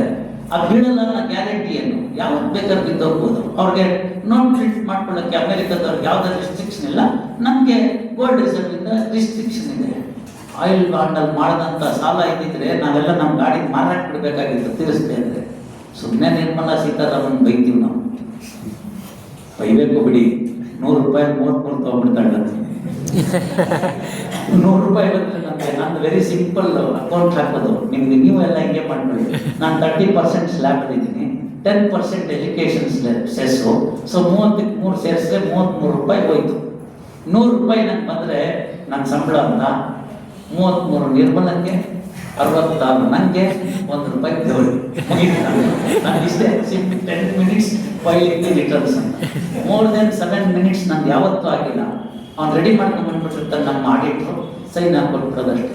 ಏನಾದರೂ ಆಚಾರ ತಪ್ಪಿಬಿಟ್ಟು ಆ ಇನ್ಕಮ್ ಟ್ಯಾಕ್ಸ್ ವೆಬ್ಸೈಟ್ ಸುಮ್ಮನೆ ಗೊಯ್ ಅಂತ ತಿರುಗ್ತಿದ್ರೆ ಮಾತಾಡ ಇಲ್ಲದೆ ನಂದು ಮಾತಾಡ. ನಂದು, ನನ್ನ ಹೆಂಡ್ತಿದು, ನಮ್ಮ ತಂದೆದು, ಈ ವರ್ಷದಿಂದ ನನ್ನ ಮಗಂದು 4 ಓವರ್ ಮಾತಾಡ. ಮುಚ್ಚಿಡಕ್ಕೇನಿಲ್ಲ, ಬಚ್ಚಿಡಕ್ಕೇನಿಲ್ಲ, ಏನು ಬೇಕಾದ್ರೂ ತೊಗೊಂಡೋಗಪ್ಪ. ಈಗ ನಾನು ಮನೆಗೆ ಬಂದಿದ್ದೀನಲ್ಲ, ಇಲ್ಲಿ ಬಿಟ್ಬಿಟ್ಟು ನಮ್ಮ ಕ್ವಾರ್ಟರ್ಸಲ್ಲಿ ಬೀಗ ಹಾಕಿಲ್ಲ. ಯಾರು ಬೇಕಾದ್ರೂ ಹೋಗ್ಬೋದು, ಏನು ಬೇಕಾದ್ರೂ ತಗೋಬೋದು. ಹೋದ್ರೆ ನಿಮಗೆ ಬೇಜಾರಾಗಿ 100 ರೂಪಾಯಿ ಇಟ್ಟು ಬರ್ತೀರಿ. ಪಾಪ ಬಡವರು. Why I am telling you is, when you have nothing to hide, when your soul is pure, ಇಲ್ಲಿ ಸೋಲು ಪ್ಯೂರ್ ಆಗಿರ್ಬೇಕು. ನೀವು ತಿಳ್ಕೊಂಡಿರ್ತಕ್ಕಂಥ ವಿಚಾರದ ಬಗ್ಗೆ ಖಚಿತತೆ ಇರಬೇಕು. ಶೂರ್, ಇಲ್ಲಿ ಶೂರ್ ಇರುತ್ತೆ, ಇಲ್ಲಿ ಪ್ಯೂರ್ ಇರುತ್ತೆ. ಇಂಗ್ಲಿಷ್ ನೋಡಿ ಹೇಳೋದು, ನಾನು ಹೇಳೋದಲ್ಲ. One who is pure and sure will always hold his head high. ನಾನು 10 ವರ್ಷದ ಕೆಳಗಡೆಗೆ 14ನೇ ಇಸ್ವಿನಲ್ಲಿ ಬಂದಾಗ ಇದೇ ವೇದಿಕೆಯಲ್ಲಿ ಹೇಳಿದಂಥ ಮಾತು 10 ವರ್ಷದ ನಂತರ ಅದೇ ಮಾತು ಹೇಳ್ತಾ ಇದ್ದೀನಿ. ಜೀವನದಲ್ಲಿ ಹೇಳೋದು ಸಹಜ ಆಗುತ್ತೆ. ನೀಡ್ಸ್ ಏನಿದೆ, ಹೊಟ್ಟೆಗಾಗಿ ಗೇಣು ಬಟ್ಟೆಗಾಗಿ, ಎಲ್ಲರೂ ಮಾಡುವುದು ಹೊಟ್ಟೆಗಾಗಿ ಗೇಣು ಬಟ್ಟೆಗಾಗಿ. ರಾಜ್ಕುಮಾರ್ ಹಾಡು, ಪುರಂದರದಾಸರ ರಚಿತ. ರಂಟೆ ಹೊಡೆಯವನು ಮತ್ತೊಬ್ಬನು ಎಲ್ಲ ಮಾಡೋದು ಗೇಣುದ ಹೊಟ್ಟೆಗಾಗಿ. ಯಾಕೆ ಬೇಕು? ನಿಮ್ಮ ಮಕ್ಕಳಿಗೆ ಏನು ಮಾಡಬೇಕು? ಶಿವರಾಜ್ ಪಾಟೀಲ್ ನೆನಪಾಗಬೇಕು. Don't make any assets for your children. Your children must be assets for you. ಮಕ್ಕಳಿಗಾಗಿ ಆಸ್ತಿ ಮಾಡಬೇಡಿ, ಮಕ್ಕಳನ್ನೇ ನಿಮ್ಮ ಆಸ್ತಿಯನ್ನಾಗಿ ಮಾಡಿ.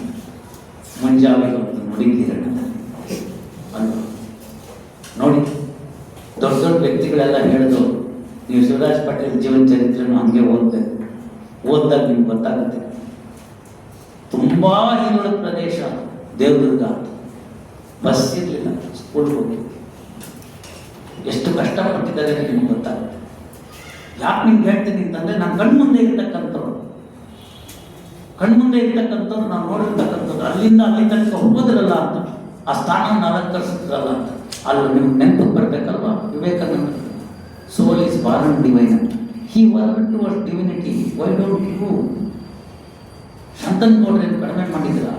ನಾನು ಅಲ್ಲಿ ಹೋಗಿದ್ದೆ ಏನೋ ಕೆಲಸಕ್ಕೆ. ಅದೆಲ್ಲ ಹೇಳ್ಬಾರ್ದು, ಇಲ್ಲಿ ಹಂಚ್ಕೊಳ್ಳುವಂಥದ್ದು ವಿಚಾರ ಅಲ್ಲ. ಸಿದ್ಧಾರೂಢ ಮಟ್ಟದಲ್ಲಿ ಏನೋ ಅನ್ಯಾಯ ಆಗಿತ್ತು. ನಾನು ತುಂಬ ಸ್ಟರ್ನ್ ಆ್ಯಕ್ಷನ್ ತಗೊಂಡೆ. ಎಲ್ಲ ಗೊತ್ತು, ಕಾಮ್ರೇಡಿಗೆ ಗೊತ್ತು, ನಮ್ಮ ಇವ್ರಿಗೆ ಗೊತ್ತು, ಇದ್ರ ಕೆ ಎಲ್ ಪಾಟೀಲ್ರಿಗೆ ಗೊತ್ತು, ಎಲ್ಲರಿಗೂ ಗೊತ್ತದಲ್ಲ. ನಾನೇನು ಹೇಳಬೇಕಾಗಿಲ್ಲ ವಿವರಣೆಗಳನ್ನ. ಸೋಮಾಪುರ್ ಗೊತ್ತು, ಡಿ.ಪ. ಸೋಮಾಪುರ್ ಒಂದೊಂದು ಟ್ರಸ್ಟೀಸ್, ಅವ್ರಿಗೆಲ್ಲ ಗೊತ್ತು.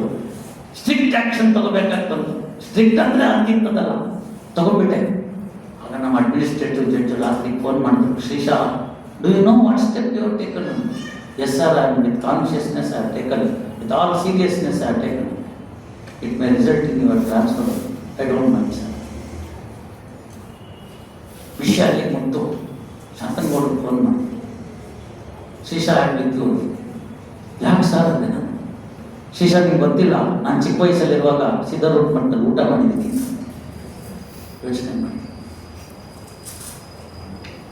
ಯೋಚನೆ ಮಾಡಿ ನೀವು.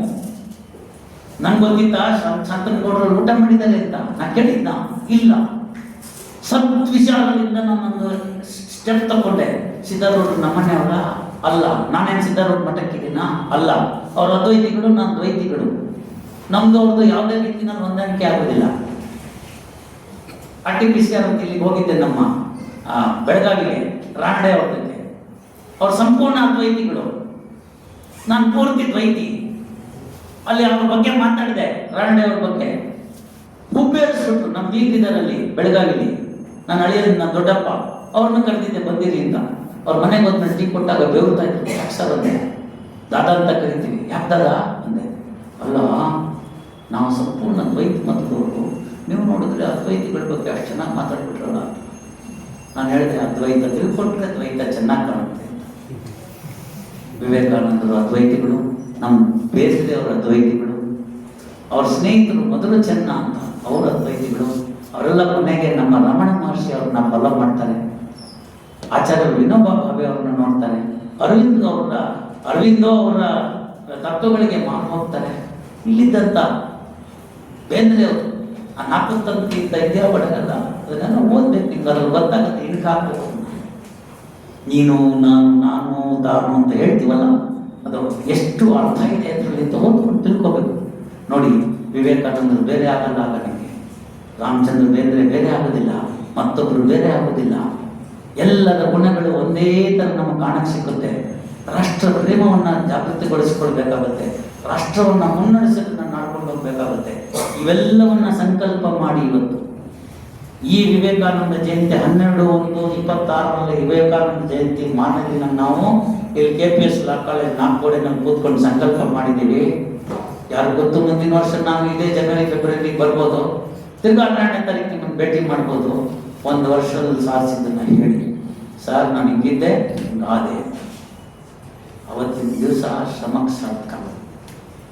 ನಿಮಗೆ ಎಷ್ಟೋ ಜನ ಜಡ್ಜಸ್ನ ನೋಡಿದ್ರಿ, ಅವರವರ ಫೀಲ್ಡ್ಗಳಲ್ಲಿ ಎಕ್ಸ್ಪರ್ಟ್ಗಳಿದ್ದಾರೆ. ಅವ್ರನ್ನೆಲ್ಲ ಕಂಪೇರ್ ಮಾಡ್ಕೊಂಡ್ಬಿಟ್ರೆ ನಾನೇನು ಅಲ್ಲ, ಅಲ್ಪರಲ್ಲಿ ಅಲ್ಪ. ದೊಡ್ಡ ದೊಡ್ಡ ಮೋಟಿವೇಶನಲ್ ಸ್ಪೀಕರ್ಸ್ ಇದ್ದಾರೆ, ಅವ್ರ ಮುಂದೆ ಕಂಪೇರ್ ಮಾಡ್ಕೊಂಡ್ರೆ ನಾನೇನು ಅಲ್ಲ, ಅಲ್ಪ. ಆದರೂ ಅವಕಾಶ ಸಿಕ್ಕಿದಾಗ ಹೇಳ್ಬಿಡ್ಬೇಕು. ಕರ್ಸಿದಿರಿ, ಏನೋ ಸಾಹೇಬ್ ಯೂಟ್ಯೂಬಲ್ಲಿ ಬರ್ತಾರೆ ನೋಡೋಣ ಇಲ್ಲೇ ಹೇಳ್ತಾರೆ. ಕರ್ಸಿದಿರಿ, ಕರ್ಸಿದಾಗ 4 ಒಳ್ಳೆ ವಿಚಾರ ಹೇಳ್ಬಿಡ್ಬೇಕು. ಇಲ್ಲದೆ ಹೋದ್ರೆ ಎಲ್ಲ ಸಂಜಯ್ ಮಂಜರೇಕರ್ ಆಗ್ಬಿಡ್ತೀರಿ. ಏನ್ ಸಾರ್ ಅಂದ್ರೆ ಅವ್ನ ಆಟಕ್ಕೆ ಬಿಟ್ಟಾಗ 4, 6 ಓಡಿಲಿಲ್ಲ. ಈ ಕಾಮೆಂಟ್ರಿ ಬಾಕ್ಸ್ ಅಲ್ಲಿ ಕೂತ್ಕೊಂಡು ಹೇಳ್ತಾನೆ, ಇದು 4 ಹೊಡಿಬೇಕಾಗಿತ್ತು 6